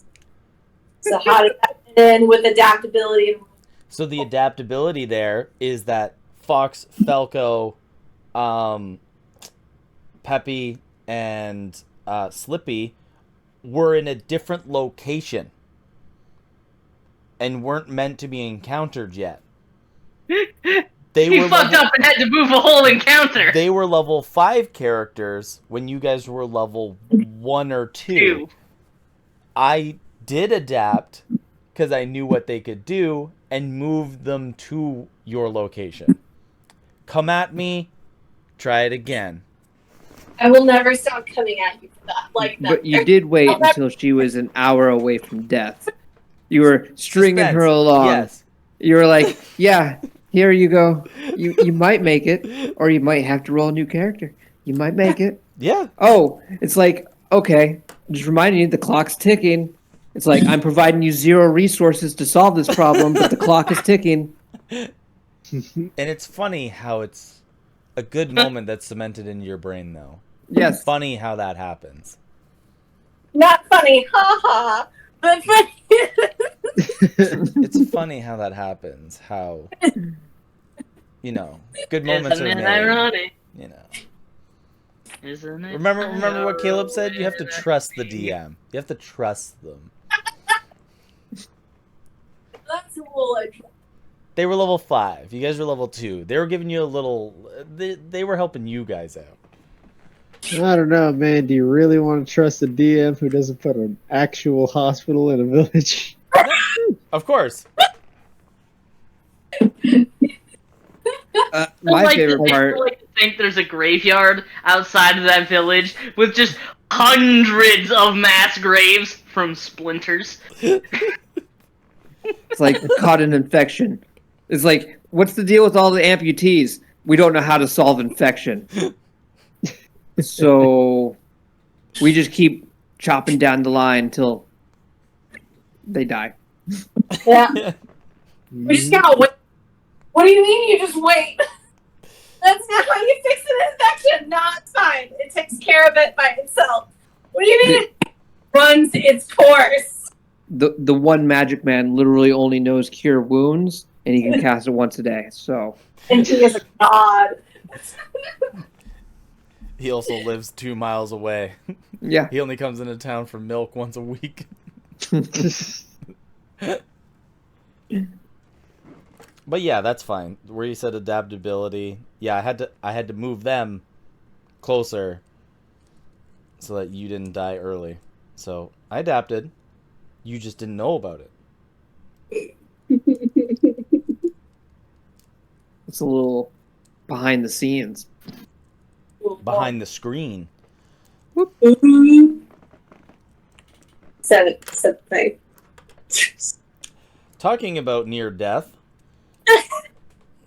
we have question number 5. What are some moments that have brought you the most joy? Moments of valor, moments of pure laughter. Man, I remember the laughter, but now I don't remember what it was over. I don't know what that says. Laughing right to sleep for no reason. Anytime Todd or Anthrax get to talk shit, just makes me smile. That's good. So anytime you hung out with Dean. Well, No, every time other than that. that time those many times left Dean on the side of the road.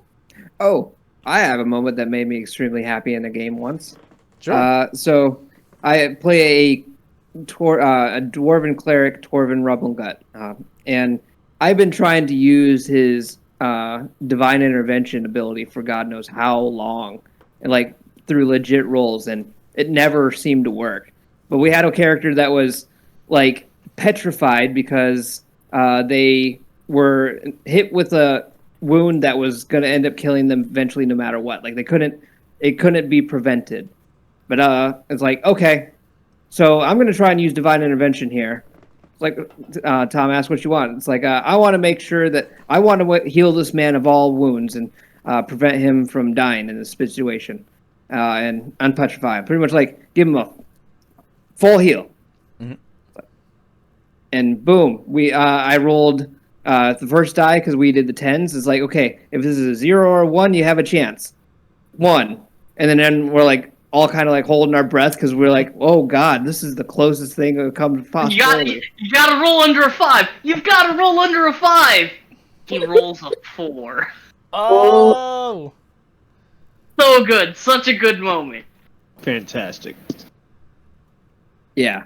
And that was even the DM excited about the situation. It was good. Everyone was happy about because like the odds were against us, but it pulled it off. That's awesome. I feel like that's another key thing that's important in a good game, that it's not you versus the DM. Yes. It's Right. not the versus you. Like it is a co-op game. The DM is there to provide the story for the players to interact with, Yeah. and the players are playing the game. The DM is making it a challenge. The And DM then- is the vehicle for obstacles for And, the players to overcome. And uphold rules. Yeah, That's true good. too. Game master. I'd like to jump over the castle. Yeah, man. Whatever you want.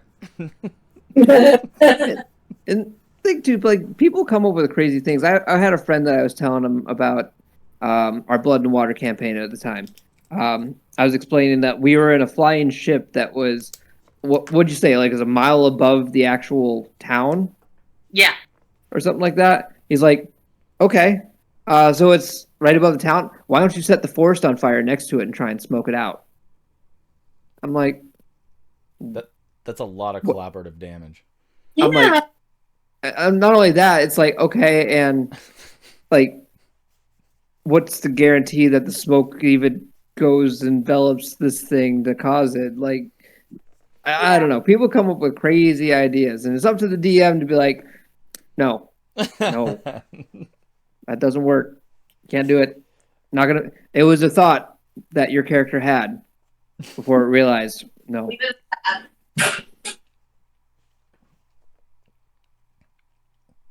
I gotta say, very specific, big ear to ear grin for me moment. Being a single roll away from certain death and net 20 rolling my way out. Twice. Yeah, that's happened to you multiple times. Twice. Like, that's happened to you multiple times in different campaigns. It's two. So that happened twice in Blood in the Water. Twice in Curse of Strahd. Curse of Strahd. I know that's happened like 3 or 4 times with Logan. But yikes. Man, Oh, no. Logan, it's never happened. Oh no, you're right, because Tom had to use Power Word Kill to kill you the very first time. Yep. I can't even think of any times when I started ever rolling death saves. We gotta change When that. was Caleb? When was the last time you downed Belladonna? Do you When actually Lucy's want that boyfriend machine gunned him. I was gonna say, do you want that answer? Because it's when Lucy's boyfriend shot him, and you went down like a ton of fucking bricks. Yeah.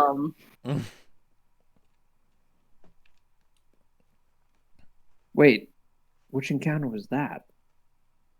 That was. Oh, wait, no, it was the one where you machine gunned Lucy's boyfriend and he died from, like, blood loss.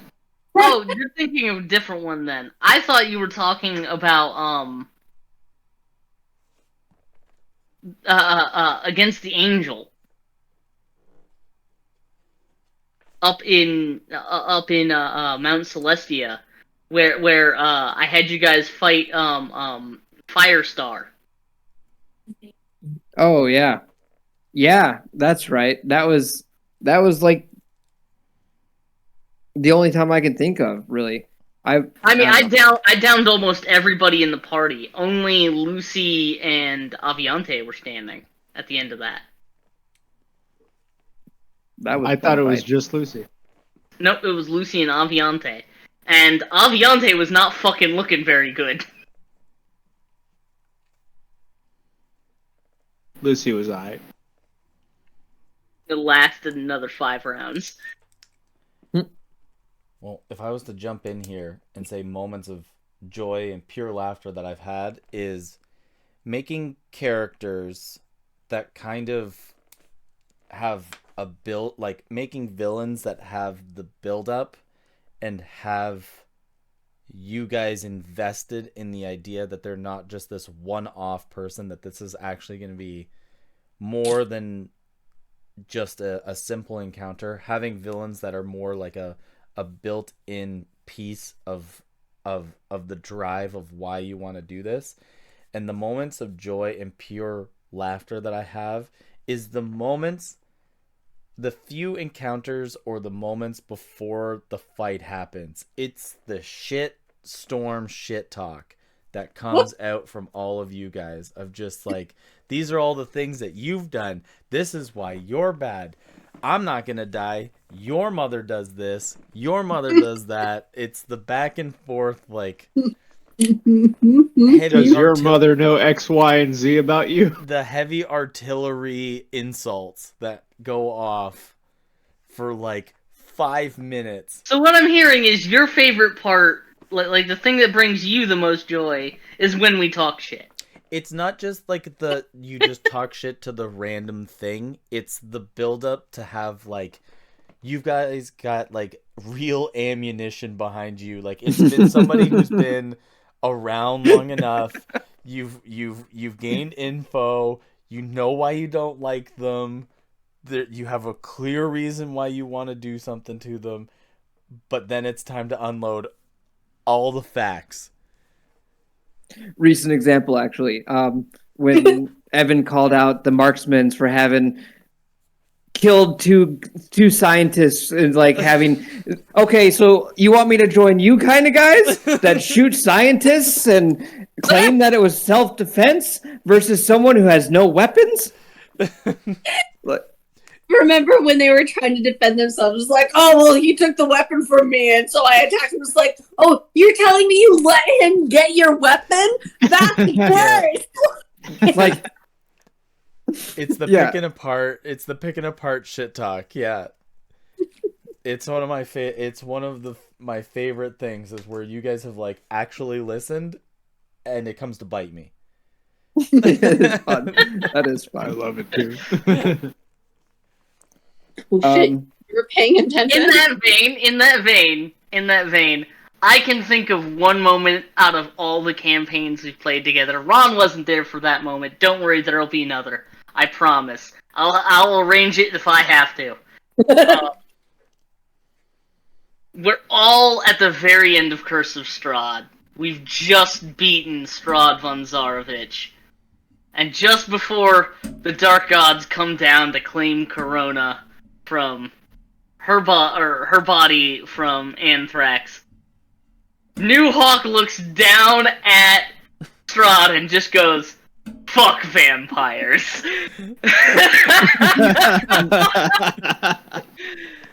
I bust a fucking rib laughing that hard. I was sore for days. It goes back to the idea of Alex saying that Connor's that steady rock that just two words. Yeah. Fuck vampires. Like, yeah. And that's one of the cool things about Connor is I feel like Connor has such a mode of unpredictability about him.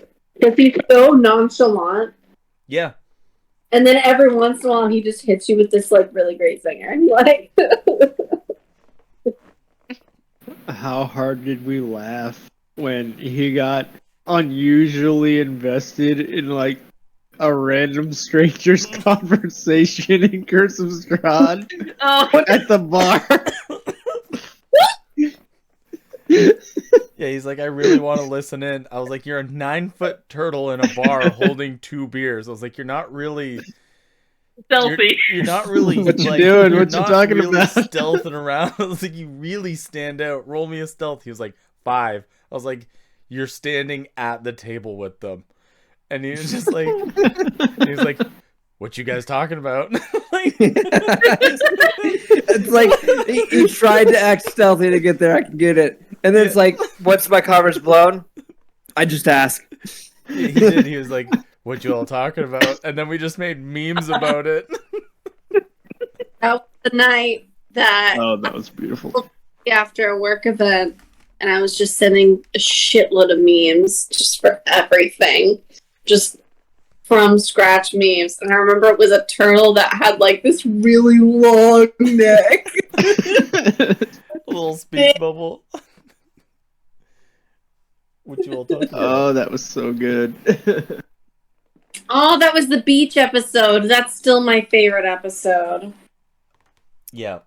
Yeah. One other moment that I say that I would really had fun with and had a lot of joy that came out of it. And I probably will never be able to recreate this encounter because it was probably the one masterpiece that I feel that I've ever come up with that I enjoyed, and I think everyone at the table had it. Caleb and Will was part of it actually when you guys fought Zotomy. Oh, yeah. So the whole build-up, the entire Out of the Abyss campaign, they have like an entourage of like NPCs that are following them to help collectively attack the goal of defeating these demon lords. And they found out that Zotomy, which is the fungal demon queen, essentially, was attempting to pretty much consume and become or take over this sentient leviathan, is like size of a mycenoid, like it was like a sentient fungus. Think Super Mario Brothers movie, the King, like how it spread everywhere. But this was like a continent spanning size, sentient fungus, ancient, and it was going to try and take care of it. And be the buildup. So they had an entire army. I set up positions, and they begin it. The NPCs are taking care of the ads, whereas the main group is just bull rushing Zotomy and nearly taking her out. She tries teleporting, but it kind of works a little bit. Hypnotized one of Will's character and made him try to jump in front of a shot that was coming at her. It was kind of fun. But then the big reveal was about halfway through the actual fight.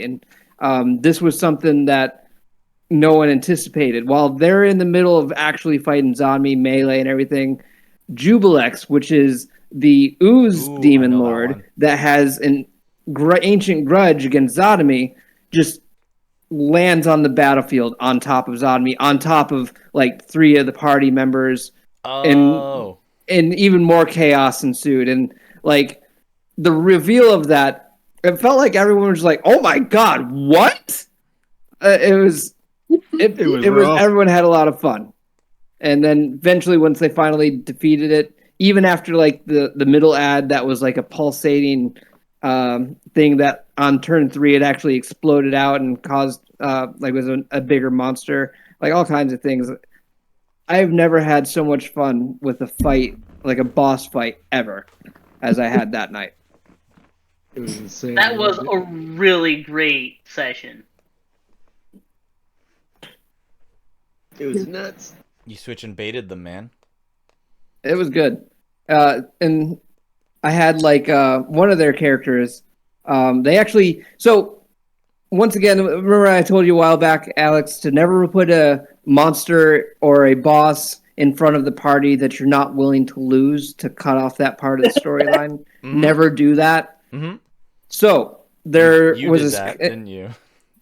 Well, there was an encounter that was scripted to be oh shit, we're not powerful to fight a demon lord yet, we need to run to invoke fear.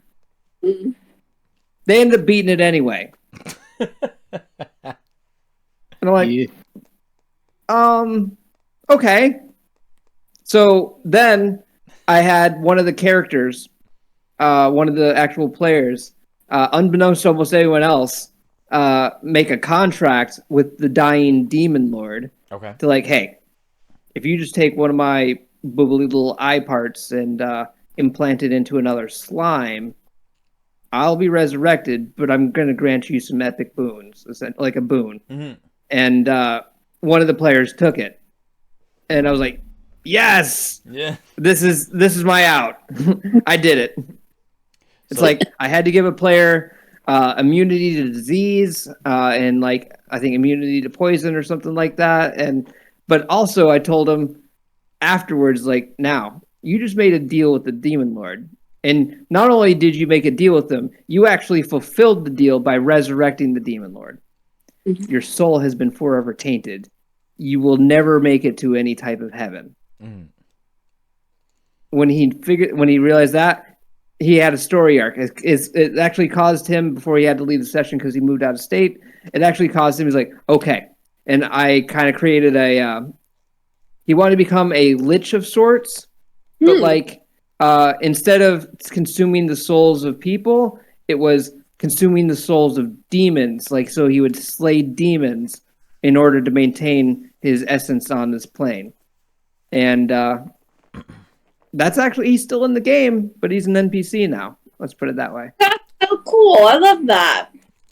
So going back to the fact that let the dice roll, and where death is a factor, the death of your villains are a factor, how much better does the new story fulfill everyone's enjoyment? Do you know what I mean? To the point of where it wasn't supposed to happen this way, or things happened in a different direction, but it's made the game different to the point that everyone still loves how much different it is. Well, I look at D&D almost the same way I look at RimWorld, as it's a story generator, and its outcome may not always be in your hands, and you're just along for the ride at times. Mm-hmm. So there are good times and there are bad times, but if you were to take any part of those, no matter how mundane or whatever, out of that during the story, it's not the same. Exactly. So I feel it's like absolutely essential for there to be some waxing and waning of emotions, of situations, of different things. Like even from gameplay mechanics, for instance, there are sessions where this is a shopping session. There's been times like that. I don't know about you, for Alex, but I've been in multiple sessions with other DMs and all different kinds of DMs where we just spent like 2.5 hours coming up with how we're going to spend the gold we looted, or something like that. That's where I throw Tarku in. There you go. You make it relatively streamlined, which I actually applaud you for. I really went out of the way, and I was just like, I don't know how wacky, how bent out of shape this is gonna get, and I was just like, I'm not limiting the aspect of where they can put their, I'm letting your guys' imagination and your adaptability to what you want being available, and it's like, you can go shopping. And he was essentially built and made because Caleb pointed something out way later about Curse of Strahd, and in Curse of Strahd, like Caleb said afterwards, after we played it, he was like, there's nowhere to spend your fucking money in that place. Yeah. He goes, if you ever made Or- gold and money, everyone else is fucking poor. There was two places that you could buy anything out of the standard adventuring gear. And that's it. That's the only way to spend any kind of money. That's it. But half the base encounters in the book drop fucking money. What are you supposed to do with it? Yeah. And so I built Tarku, which is the traveling merchant, now Archangel, over building story arc. His essential first run idea was that he owned this magical bookstore that allowed you to obtain any item as long as you could afford it. Mm-hmm. And as scary as that might sound to you, it actually is pretty mild, especially early on. Mm-hmm. Well, also as a DM, you have the ability to determine how much gold the party essentially is going to have. Yeah. Mm-hmm.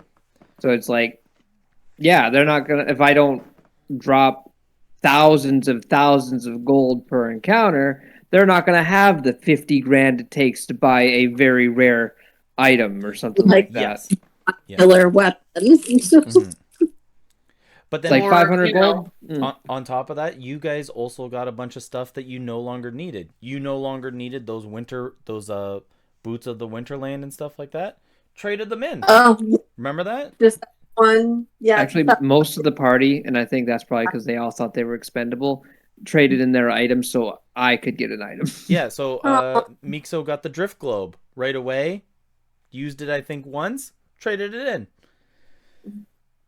I appreciate that too. It overarching DM wise, it seems scary. It seems like really scary where it's like, dude, they're gonna get fucking swords that shoot flames. They're gonna get shields that they can ride as surfboards. They're gonna get boots of flying. We're gonna have all kinds of. We're gonna have cloaks of invisibility. We're gonna have all kinds of stuff going on, and it becomes like a team effort. It allows them to go shopping together, and where you ended up getting that all-purpose tool in Curse of Strahd, they all paid and combined their money to get a ring of spell storing for Kite.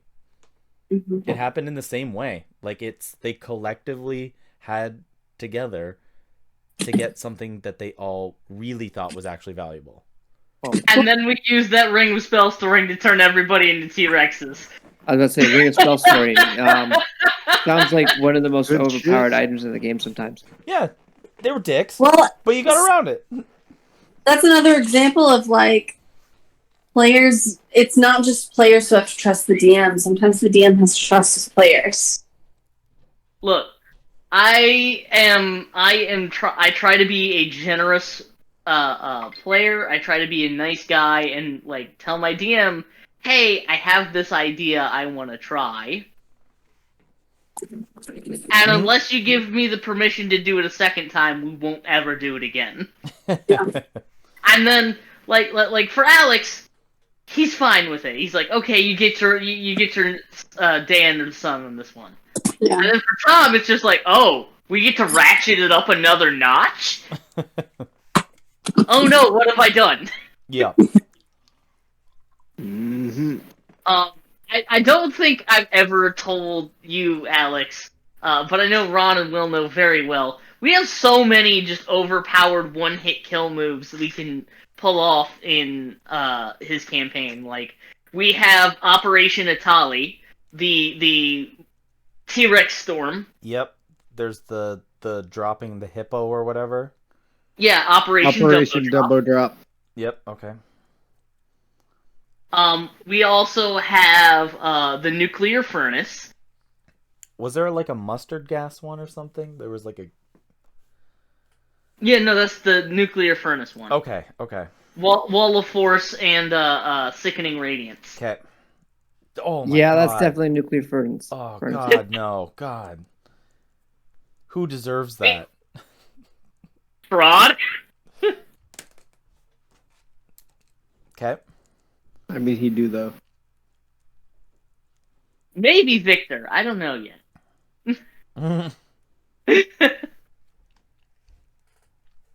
Okay. What? I can't think of any more off the top of my head. Oh, I remember one. Operation Lag Spike. We haven't done this one yet. Will, do you remember Operation Lag Spike? I do not. Oh, it's pure evil. You don't remember. Okay, Torvin, we have you cast Insect Plague. Oh. Okay. Oh. And then Logan casts Animal Shapes on every insect in the Insect Plague. Into what? An elephant. So the reason why it's called Operation Lag Spike is because it's the kind of thing you would expect to cause a lag spike in a video game, where you just suddenly spawn in 10,000 like fucking watermelons in Oblivion. Got it. Very All I can cool. imagine is Logan, like Torvin's just sitting there, like munching on something, but Logan's JoJo posing, like, behold my unlimited power, elephant cannon. Brrr. That's like, you want me to do what now? Insects. Trust Why? me, it'll be great. It'll be great. Trust me. We have not used this one yet, but Will and I debated using it to flatten an island. Okay. Are we Hell, ready we for flattened an island. We're high enough level on that already. Mm-hmm. ready for the next question? Look, Yes. yeah. Okay. Shoot. What is your favorite class, and what class haven't you tried but you are interested in? I feel like for these guys, it's what class at what level, though, because you guys are like master builders when it comes to stuff like this. Yeah, No, but So in general, My what's easy your answer is I- just wizard. okay? But what class haven't you tried but you're interested in? Evocation wizard. Okay, just a little side branch. No, I played almost every class that I'm interested in. Okay. I love bards. I love clerics.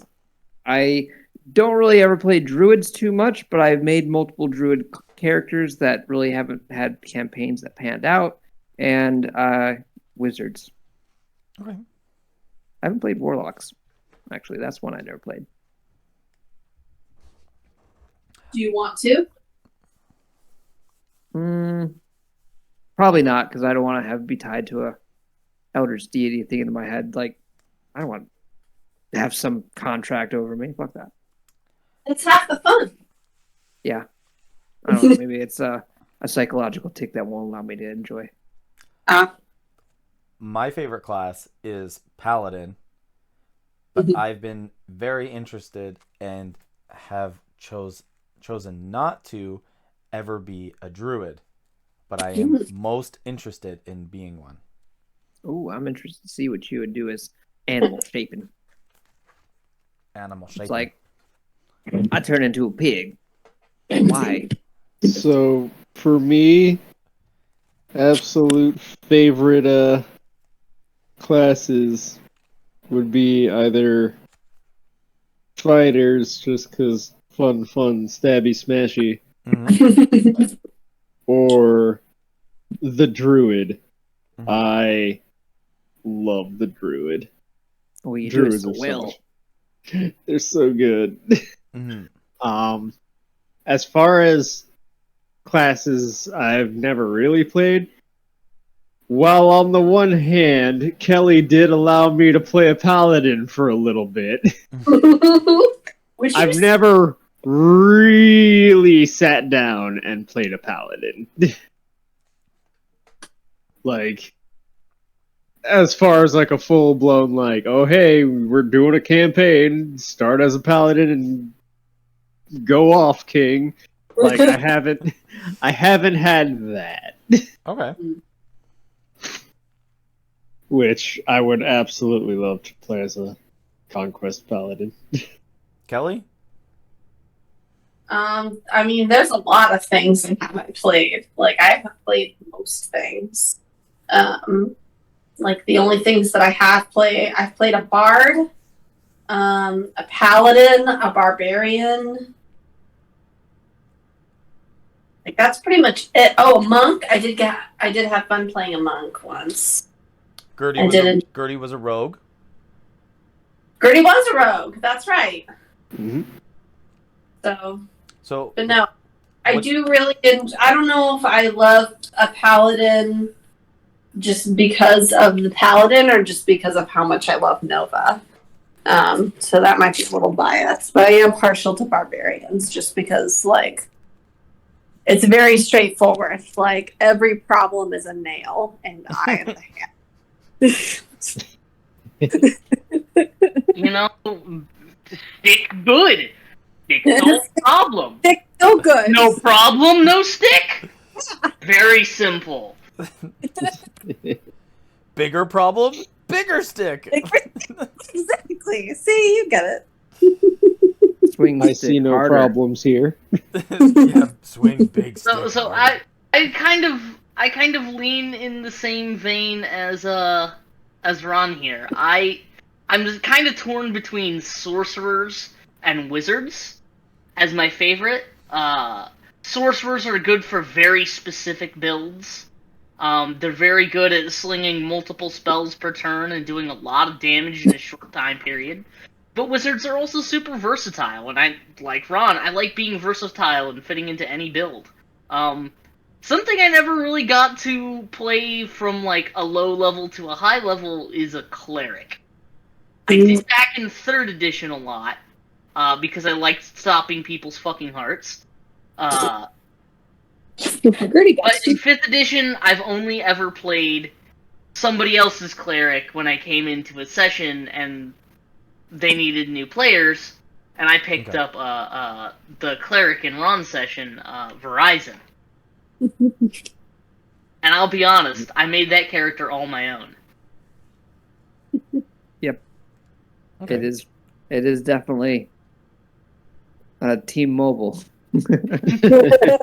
He has so there's Verizon, and he has 2 simulacrums.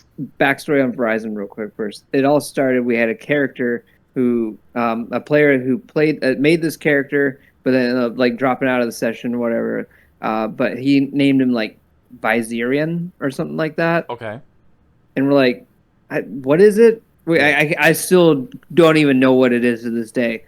So I was like, Verizon? He's like, no. It's like, okay, I'm pretty sure it's Verizon. You know, in my head, like, so when Caleb came to it, it's like, what's your character's name? Verizon. Yeah. Because he was taken over for the cleric. But continue. On top of that, Kelly, what class haven't you tried and you're most interested in? I'm interested in playing a cleric. I think that would be fun. I don't think I have my shit together enough to try to play a caster like a wizard. You say that. You say that. Clerics are easy. Yeah. Don't listen to Will. You know what the best cleric is? No, listen to me. Death clerics are great. Don't listen to Will. Best cleric is Mom Cleric. What? It's Mom Cleric. Are you saying the life cleric? Yes. So the life clerics, you might think, oh, they're all about casting healing spells. No, fuck you. My spell slots are for attack magic, bitch. Yep. I have a whole separate resource for healing. Yeah. These are just a different fucking flavor of smite slot, bitch. Honestly, yeah, though. Alright, awesome. What is your favorite monster, creature, or encounter type? Man, this one's easy. Like, If it's I'm not sure if it's the not 4 of you dragons. can guess what mine is. It's dragons. It's dragons. Yeah, It's absolutely boring. dragging these nuts everywhere.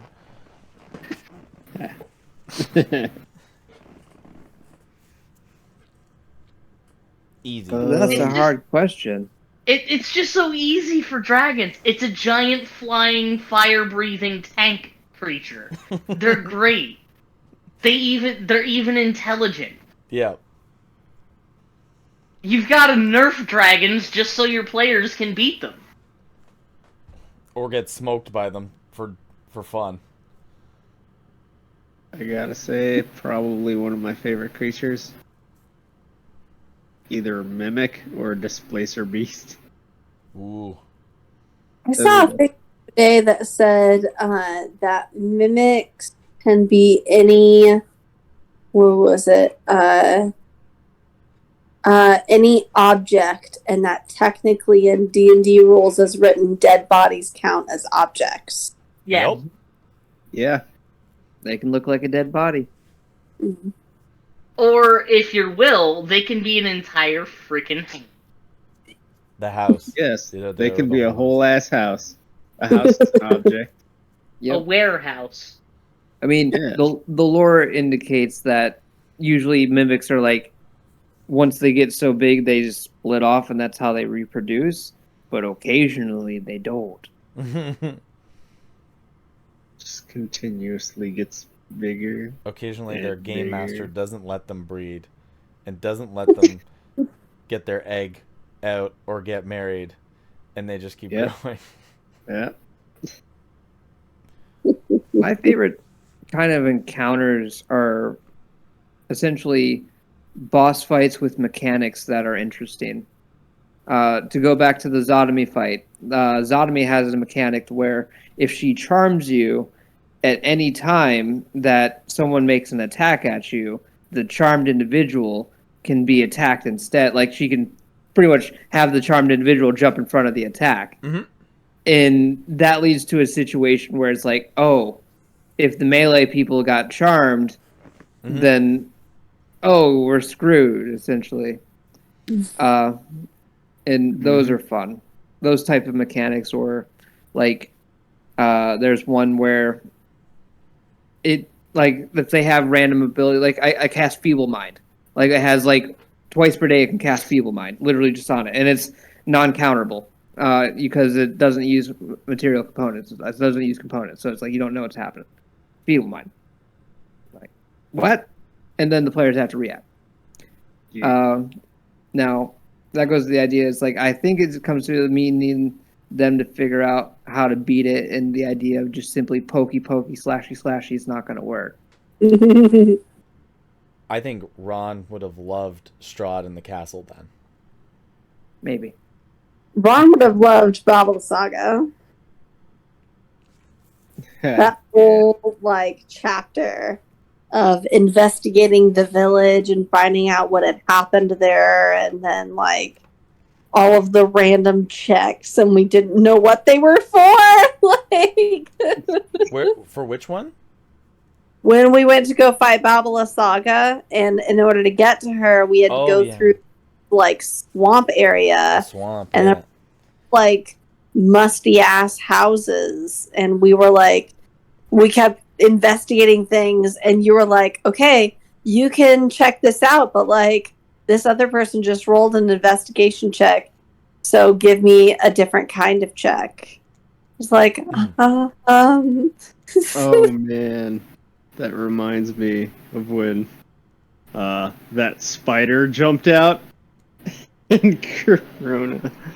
Just as Corona, I just, oh hey, oh god, reaction nat 20, literal exact, like, HP value die, get out of my face. Oh, that was awesome. Yeah, so Ron, Strahd, while you were in his castle, he could go into the walls.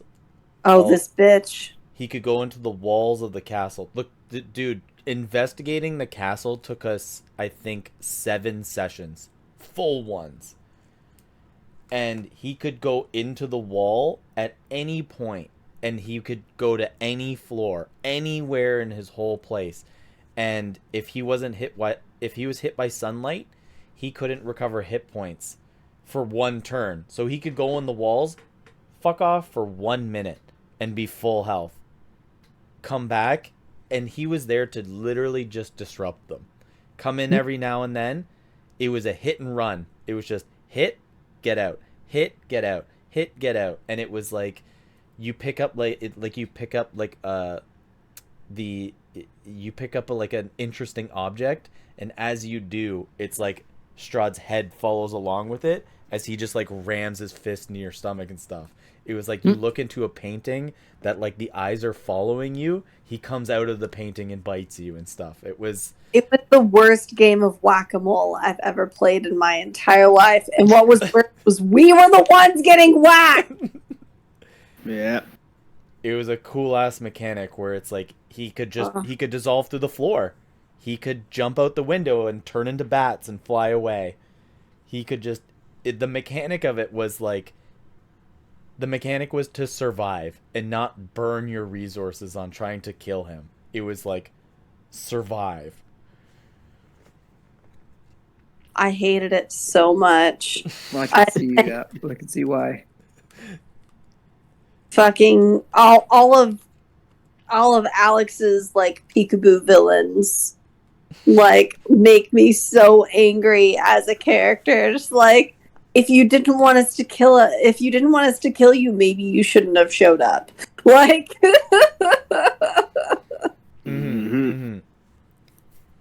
And I know there were some times where you justified it and you're like, look, would have stuck around the way you guys were talking, like he would have killed you. It's like, great, at least he would have stayed. Like,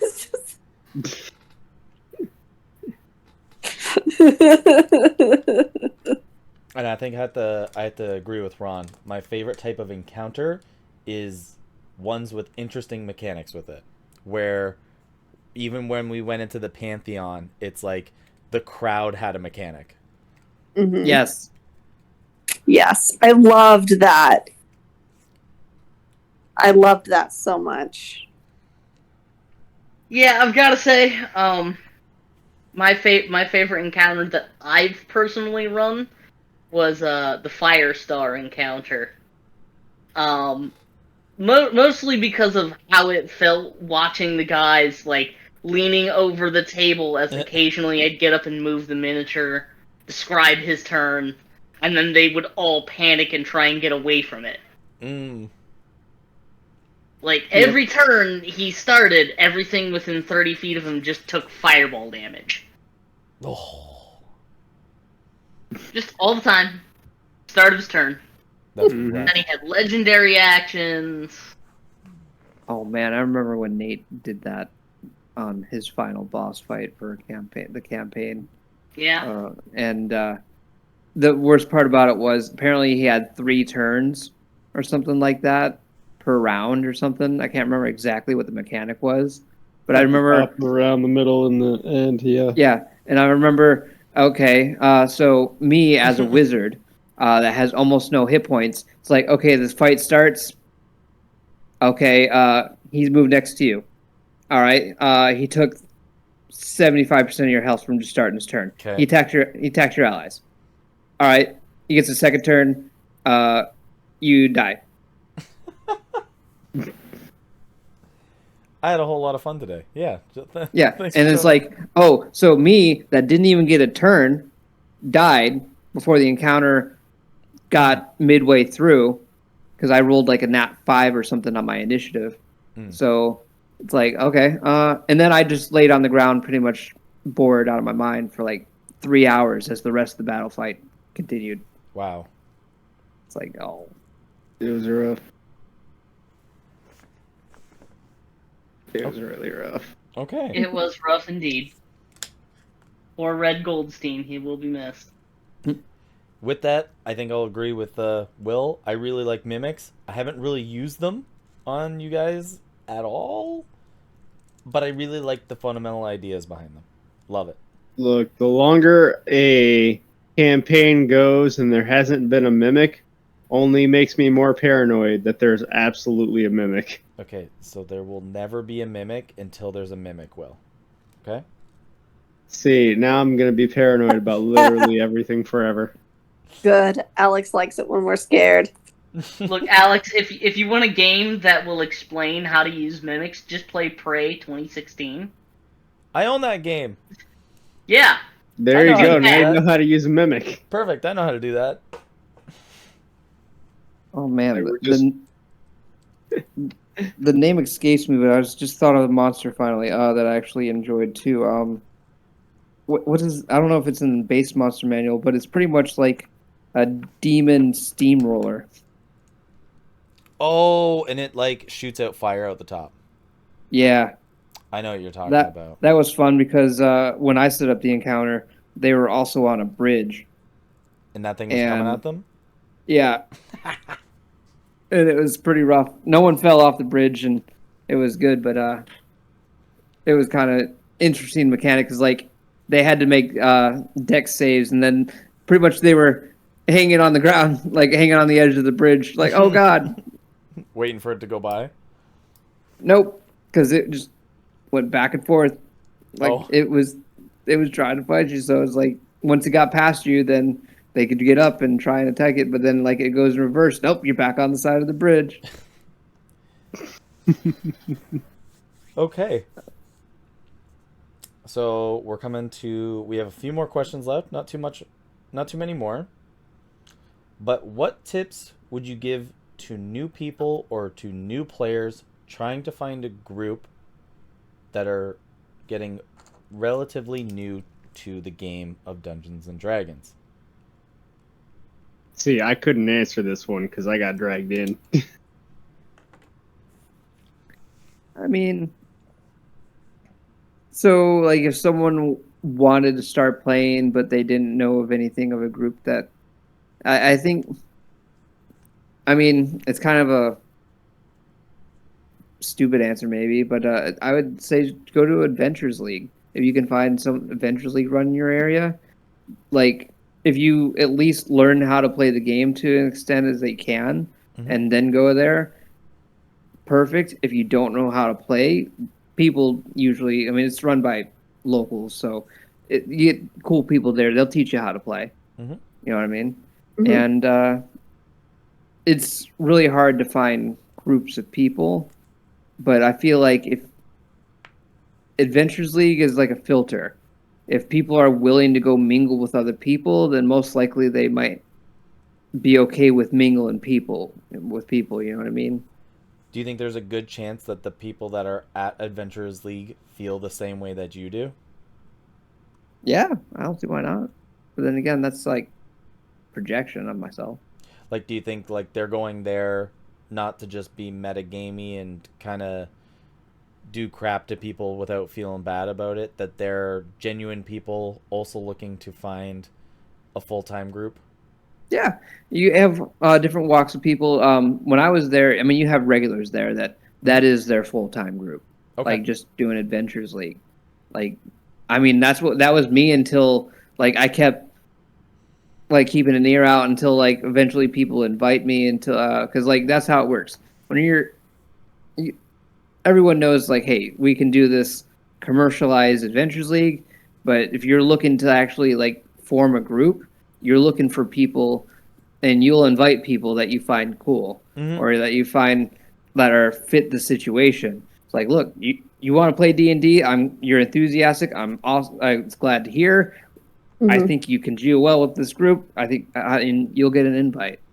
Like that's how D&D is. It sucks people in because people need people to play this game. You can't play it realistically like one-on-one.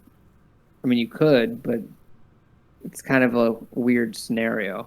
Mm-hmm. I know there are some like custom modules that are made just for one-on-one, but no, I agree. I think it's more fun if you have like a group. Because like one-on-one to me, I feel like it would be you versus the DM at that point. Like, Yep. you know, it's like, oh, do I beat you in chess kind of situation like Yeah. today. But yeah, just finding something like that, or there's various Reddit. That's where I started, but that's like how I first started. But then like after a couple, like, hey, I'm looking for groups or whatever, and just like not getting anywhere, I found out that Adventures League was actually a thing. I was like, wait, what? Okay. And yeah, sure enough, I just went there. Didn't bring anything except for a set of dice because I knew I'd need dice to play at least, right? And I was like, actually, I'm just coming here to see. It says it started this. Had no clue what this is about. What Adventures League? I heard it for D&D. They're like, did you bring a character sheet? I'm like, I don't even know what the rules I need to do as a character, so not yet. No. They're like, oh, well, here's a pre-made one for you. Here you one. go. You're a level 1 rogue. And I was a level 1 cleric, and that's when I found out about the heavy weapon and heavy armor master or something like that, where you get neg 3 per hit on you. I was like, wait, what? At level 1, that is like an awesome feat if you start off with like heavy weapon armor or heavy armor. And so like literally one of the encounters, the very first encounter, there was vines or something that were grappling if you got too close to the wall, and they would do chip damage for like 1s and 2s, or well, it was a D4. And my character was like, okay, I don't care. It doesn't hurt me. Which is thing. Yeah. So that was cool. And while I was there, I say you see all walks of people. You got people that there was one guy that brought a tackle box full of minis, and that's all I did. You just play, and you'd provide the minis for the game or whatever for that session. Depending on the hobby shop, I'm sure they have their own resources for different things, but that's a good little start. Local hobby shops. Just give them a call. Yep. Just say, hey, do you know anyone that's looking for a D&D player? And a local hobby shop be like, yeah, like 6 groups, buddy. Here, let me give you the list. Yeah, if I was to give tips to like a new player trying to find a group, I'd recommend learning as much of the rules as possible. Yes, that's a good one. As much of the rules as possible, so when you do get to a group, you do not find yourself being in the predicament as the player that you guys had, where he doesn't understand the rules and he isn't willing to learn. Finding a group, be willing to learn, be patient, be respectful. Yeah. Where you go to find a group, you can do it online, you can go to your local hobby shops, but try to find like-minded people. That's probably my big one. Have respect. Look, I have one disagreement there. Okay. Like-mindedness, I will never be quote-unquote like-minded as some of these people I know in this group here. But you didn't end up full-time with them, so... No, I'm talking about you guys. Oh. Never. Nope. If I had to give any advice to a brand new player,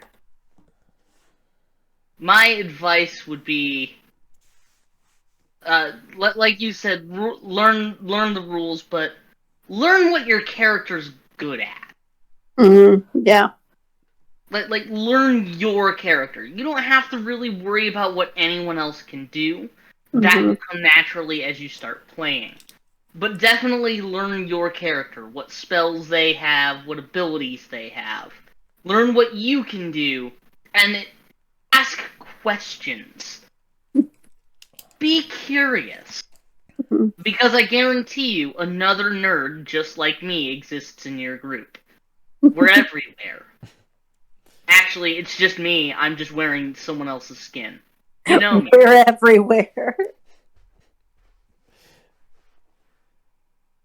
But no, definitely ask questions. Ask questions of the old grognards in your group who've been playing since second edition and know all the tips and tricks to your build.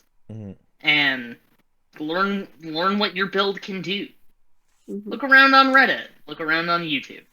Yeah. You don't have to be good at absolutely everything. You don't just pick one thing and get really, really good at it.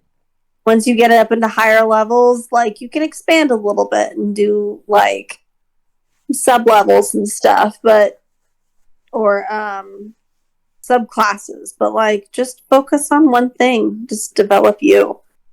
I mean, I would definitely recommend listening to either watching a campaign before you get in and or like listening to one. Like, a lot of people are into Critical Role right now, or like Brennan Lee Mulligan's campaigns, and I obviously love Acquisitions Inc., but like, even if you go, we've got like a chain of places here called Books and Brews that are, I'm sure, similar to like Adventures League, where you can just show up and just like listen, and if you can just listen and ask questions, like, I think D&D is definitely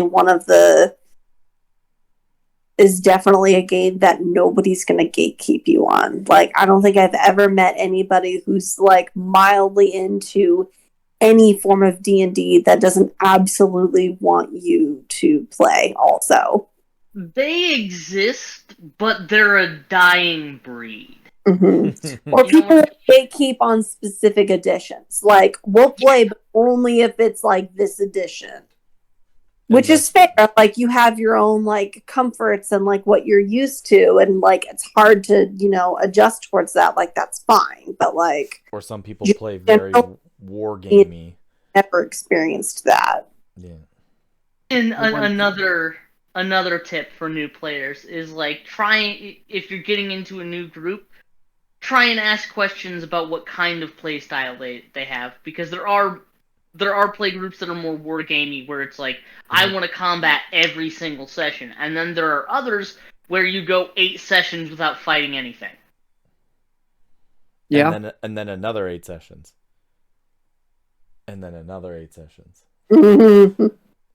I've And been then- in both, and I like both. Yeah.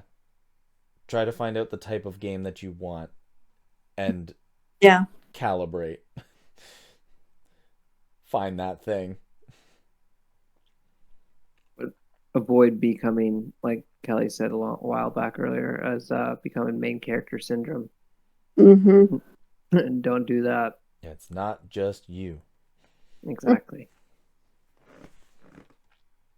Okay. And then also don't get caught fudging your rolls and have your party distrust you. It's happened, man. It's happened, and we had it happen like during the game. Mhm. Yeah. Oh, that's a nat 20. Seemed a little too Consistent. too nonchalant about that. Oh He yeah. did admit to it though. Like he called himself out for it, which I appreciate. Like that had to have taken a lot of guts. That is actually that I respect that more than just denying it, Yeah.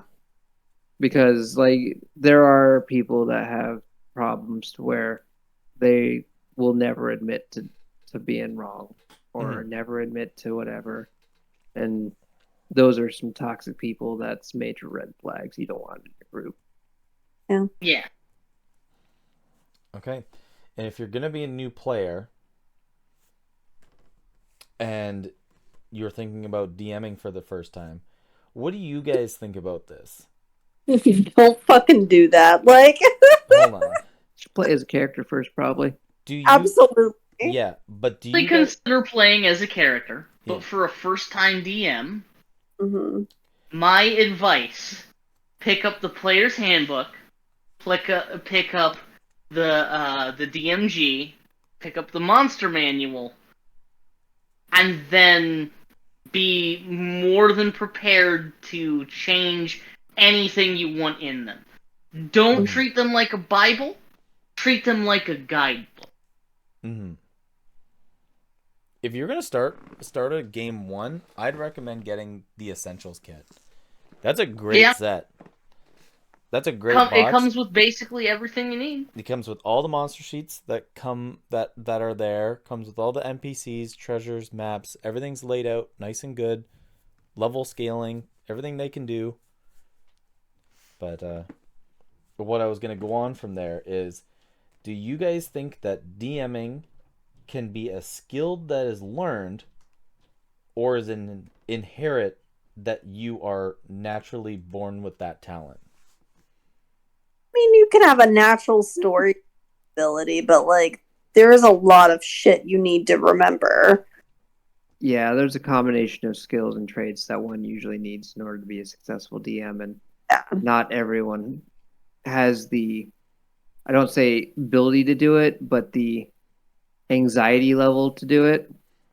Yeah. I would say anybody can learn to be a DM. Okay. Like you can learn the skill set, but Yeah. it does take that natural masochistic tendency to want to impress other people and make something they're going to enjoy and tell them a story they want to interact with. Yeah. It takes a special kind of masochistic person to want to be a DM, and I am absolutely that person. There's sadism in there too. Don't you sit there and lie to these poor people. There's more than a fair share of sadism. Well, that's just my love language. Yeah, I love playing. I love playing as a character, but I also love being a dungeon master. Is equally as important. I was a forever DM for a majority of the 19 years that I played. Same. So I got rather used to it, but eventually I realized that it wasn't the DMing that I had a problem with. It was the players, that and how their play style was back then. It was like, once again, the whole idea of literal murder hobo. You guys talk about talking shit, but like it's nowhere near as blatant as like I can't stress enough. Like you're in the middle of a crowded tavern. There's the Imperial Guard next door. Okay, I string this guy up by the neck and threaten him with a blade. Okay. The barkeeper gives you the 15 gold that he had under the table. Yeah, most of the people notice that. This is the higher end of town, as I stressed multiple times, which is the reason why they got the Imperial Guard kind of thing right next door. And a lot of the patrons notice that you are stealing from the bartender at Blade from across the counter, and they have alerted the guard. It's like, why do I have to do this? Why do I have to stress so much stuff ahead of time, knowing that, okay, you guys are going to do it anyway? Like, literally no disregard to anything that I'm saying. And it got to a point where I'm like, okay, I'm done. Sorry. After the seventh peasant that they like pretty much drug behind their carriage, I'm done. Yeah, at that point, why are you as a DM going to engage with what is essentially just torture porn? Right. Sure, they're having fun, but I am not. Okay. I think as a DM, you have to have that want to tell a story, that desire, that need to affect someone else emotionally. It's the want to entertain. Do you think me. that you also really need that snappy adaptability, even if I think that helps. Okay. I think that is a skill you learn just as much as it's something that's inherent to you. Okay. It's a learned response just as much as it is an inherent one. If you have that snappy, on your feet, stand-up comic kind of adaptability to just switch gears and get into the new situation your players have put you in, you'll do great as a DM. But you also have to want to tell them that story. Yeah. Actually, I think about the adaptability thing. I think that is something that you have to learn because you have to learn how to gauge it. You have to learn how to gauge how out of proportioned or how minuscule some events can be changed. Yeah. You know what I mean? Where it's not just like they do something small and something massive erupts from it because you want it to just be like blown up out of proportion. You learn how to gauge. You learn how to gauge, and you have to. Will be my example for this one.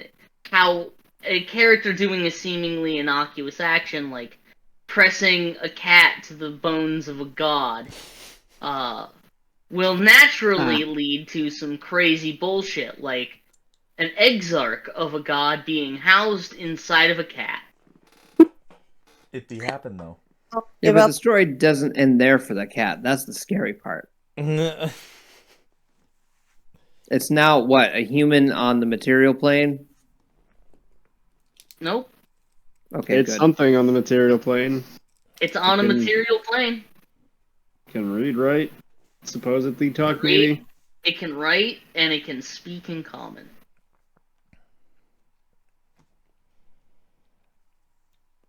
Yep, I love it. But back to it, you guys think that it's a combination then, as I think I'm starting to wean towards. It's a combination between you can learn the skill to be the dungeon master, and it can take you so far, but there's a certain edge that you inherently will probably have before you even start. That is your built-in imagination, your own snappy enthusiasm, and your ability to adapt that will push your DMing skills further. And just a little mental illness. Obviously, I think that's a core fundamental here if I have it written down. Just a touch of the tism. Yeah, it's It's a big part of it.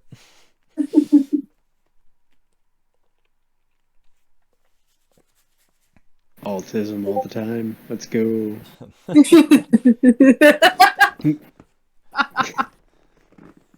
That got her. It took me a second. I'm not gonna lie.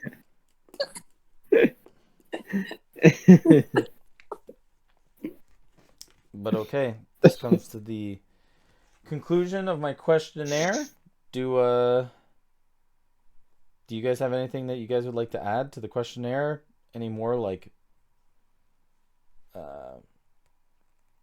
any more whatsoever? I got a question for the DM. Oh, There's shit. there's many here, so actually we've all been one. So Does your mom know you're oh my gay? God.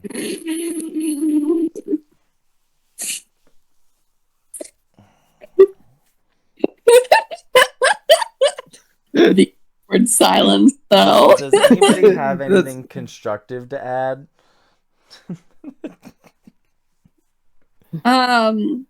Also, You don't no. fill in No. in order to get your character invested. Like that's not the one trick pony to use, because then your players stop caring about NPCs. But like, I loved how in Curse of Strahd it was about, like, I loved the horror aspect of Curse of Strahd. It was terrifying. I remember when we went to the church and we were fighting over who was going to go first in the door to the basement because of how it was described. We were like, no, I don't think I can really go first down this one. I don't know. Like, But Oh, that Also- was great. if people have trouble though as well, there are a lot of tools online to help new dungeon masters. Pretty much, there's so many different YouTube content creators that are promoting different products in a sense, but you don't necessarily yeah. have to use those. But I'd imagine there are those where it could help, like descriptions for things. Like some people might be better off, instead of trying to describe scenery or something like that as they see it, actually have some reference sheets in their hand that they know how to quickly get to try and describe the scenery that they're in or something like that. But then that could be simply just coming up with it as notes and preparing ahead of time. The thing that people don't realize a lot of the times when it comes to being a dungeon master is there are like hours of before game planning, or not necessarily the same day as, but like there's a lot that goes into planning or creating your session before you actually even get started. So it's like you're not playing only at the same time as the players. You are literally spending, in my case, like hours coming up with content for the session Mm-hmm. that they might even not get to. That's the Also, catch. Be okay with that. Be okay with your players ruining your plans to try and sell a particular story or keep a particular NPC alive. and if an idea doesn't pan out in the session, hold on to it. It doesn't mean it's Yes. over. Right. It never means it never means that idea has to just be put in the garbage because it didn't happen. Hold on to it. You can put it in somewhere else. Oh, I like the idea because, like in my current session with Out of the Abyss, I have a travel system to where every day is potential new set of events or whatever that occur, and they roll a die to depend on either how mundane or how intense it could be. And I just have like backlogs of encounters and events in my head that if they roll it on the die, I don't know if they're going to roll it. Like I haven't rolled a D100. So like they might not roll with it, but if they do, boom. And it's interesting. I have a little index card that has like a listing of the different gauges, and then I just pull from one of the encounters that I've created ahead of time in my head. Okay. And that's You good don't- planning. Yeah, but the thing is too, like, I don't write a lot of the shit down. Like, I'll write names down of NPCs that's going to be encountered again.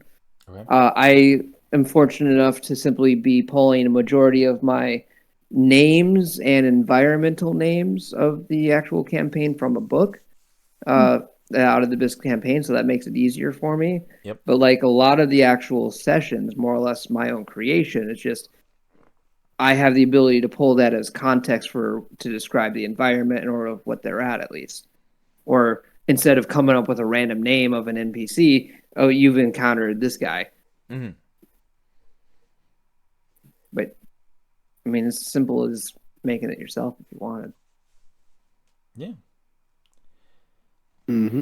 Does anybody else have any other questions they'd like to add, though? Or Actually, I got one. sure.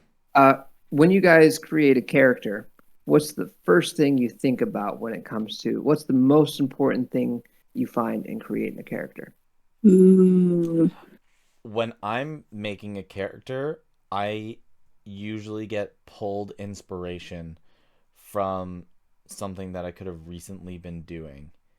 And it helps me just evolve the idea.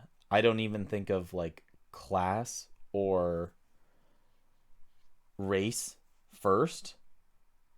I just think of I just try to mold in my head. I take like the big ball of clay and slap it down and begin to like mold a character that I can see myself playing, try to build the voice of the character, some kind of aspect behind them. And then as that evolves, their shape kind of takes form, and then the class and their race fits in with the rest of it as it kind of gets built.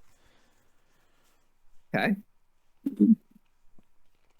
Okay, and in the exact opposite of that vein, I have ghosts that haunt the bacon inside of my skull, and sometimes they give me ideas like clownthropy, the clown curse, Right. or something like that. I'll just have a random thought and go, how do I make a character that can achieve this?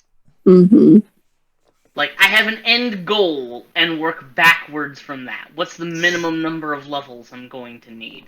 Mechanically, how do I get to this?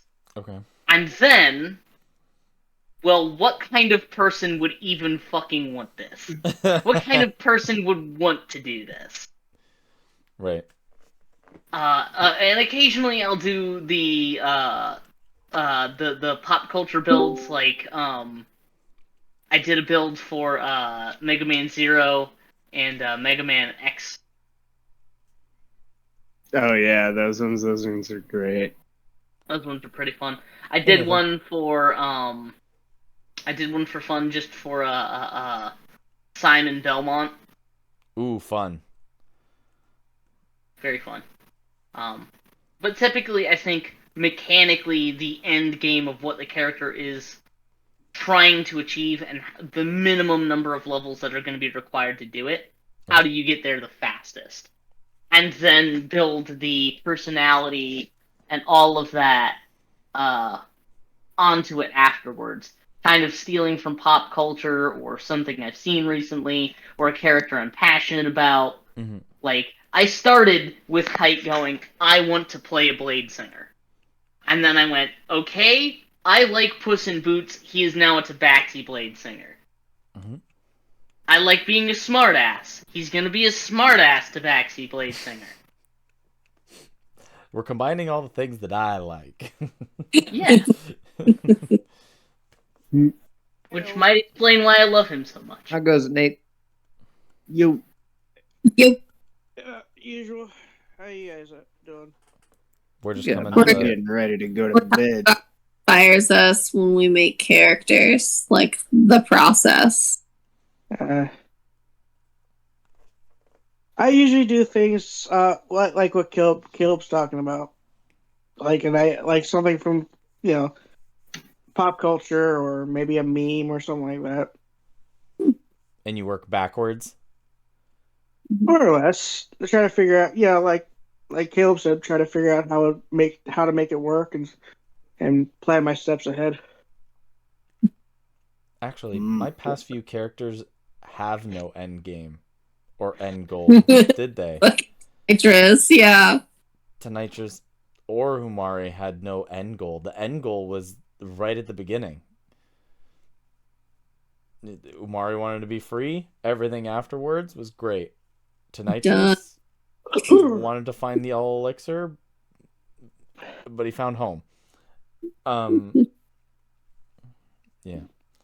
Yeah, I agree with you there. I don't think any of my characters really have a true end game. The end game, more or less, is just the story for the actual campaign. But like, I've only ever I usually just choose a class that I want to make, like say Artificer. Okay, perfect. I was like, yeah. Then I was looking at the classes and I was like, I really like the Artillerist. All right. And then once I chose a class, I then work everything around it. Like Caleb said, it's what makes it, what would allow this character to obtain these abilities?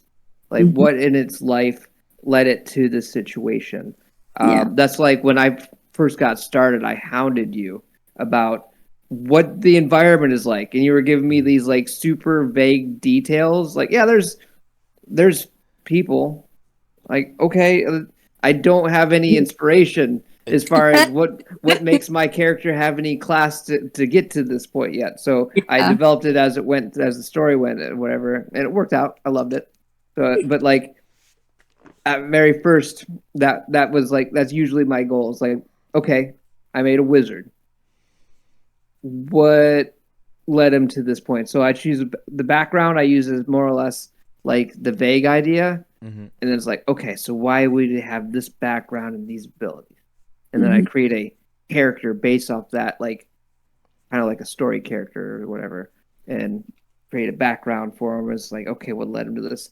Depending on how long the campaign is going to be, is like how detailed I plan to make it. Yeah, I'll make what was it? Adam 2 of 5.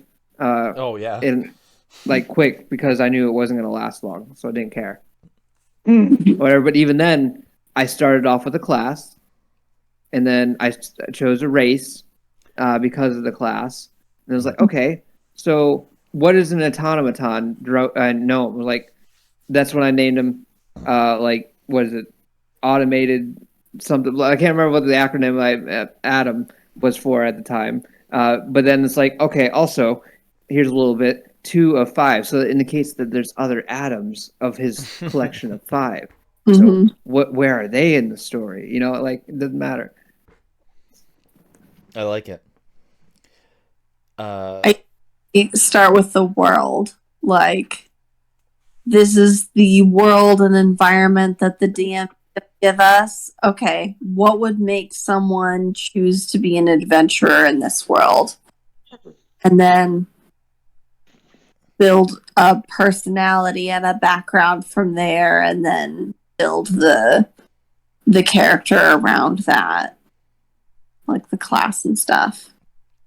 Do you have like pop culture or anything that you're interested at the time? Do you allow it to influence you? I try not to. Okay. Because then it just, for me, it's not, I'm not playing the person that I want to be. I'm playing something that someone else has already made. Okay. I want to do my own thing. I get that. That makes good sense. Yeah. It makes sense to me. Yeah. Because then otherwise it's less of like if I created a really cool character, like a Ghost Rider or like a Hidalgo type of guy who was doing this and was this very cool, like cowboy type of person, then when an encounter happens, I'm going to be sitting there going, I'm just like, okay, I don't want to do this, but I know Hidalgo would want to. So I guess just to be true to the character, I would have to do this. or I just create my own version of Hidalgo. Well, shit, why didn't I just do that to begin with then? Like, I can still be a fun, cool cowboy, and I could have made literally any other kind of backstory that I wanted to without having to pigeonhole myself. That makes sense because it's like, how are you gonna, like, say for you chose any pop culture icon, how would they encounter anything in D&D? Yeah, They probably wouldn't do that. yeah. Like D&D, for me, it's too big of a world to do something like that. Unless you're doing like a niche sort of campaign where it's like, we're basing this on like specific the Marvel universe or something like that. It was like, yeah, I'll probably go with something that's already established then, because like this character knows more about that world than I do, and like their reactions and actions make more sense than what mine probably would. But like, it's a really good idea to think that you are building a world of imagination and you are building a copycat. Now, the only person that gets away with being able to do that is the DM. 100%. 100%. Because the DM is building a whole world and a whole host of like characters, good, bad, villain, all this stuff. Mm-hmm. Indeed.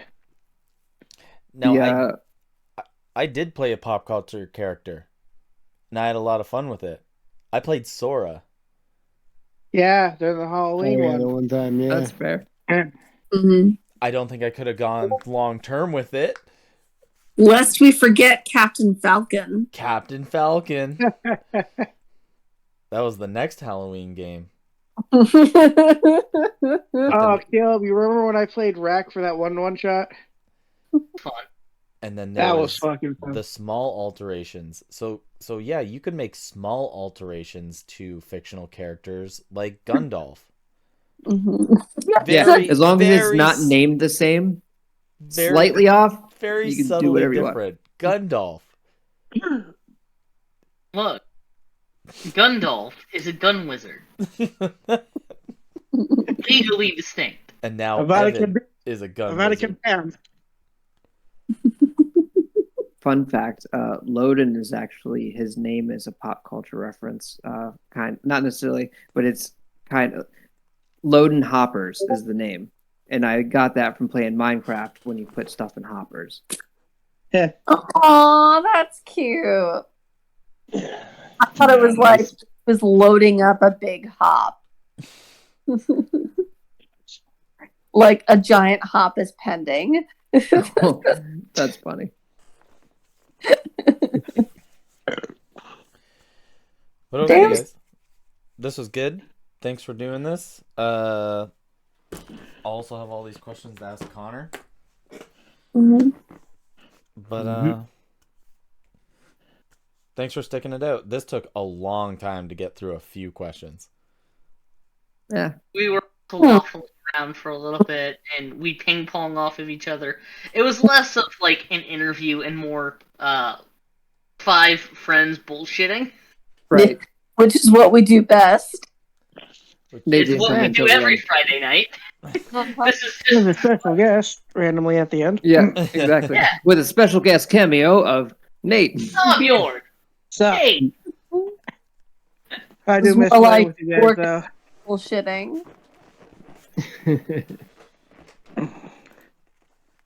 Perfect. well, I couldn't ask for a better group of friends to bullshit with on a Friday night instead of going out and going dating because people disgust me. Everyone's fucking crazy right now. We just discuss you just as equal as you discuss yourself. Yeah, but at least we're entertaining. That means you guys are just wonderful people because I'm fucking awesome. I've never hated myself for a minute. Me neither. It's not me that's out of touch. It's other people. Yeah. It's those This is true. lead Our breathing entire lives are a meme. brain fog humans.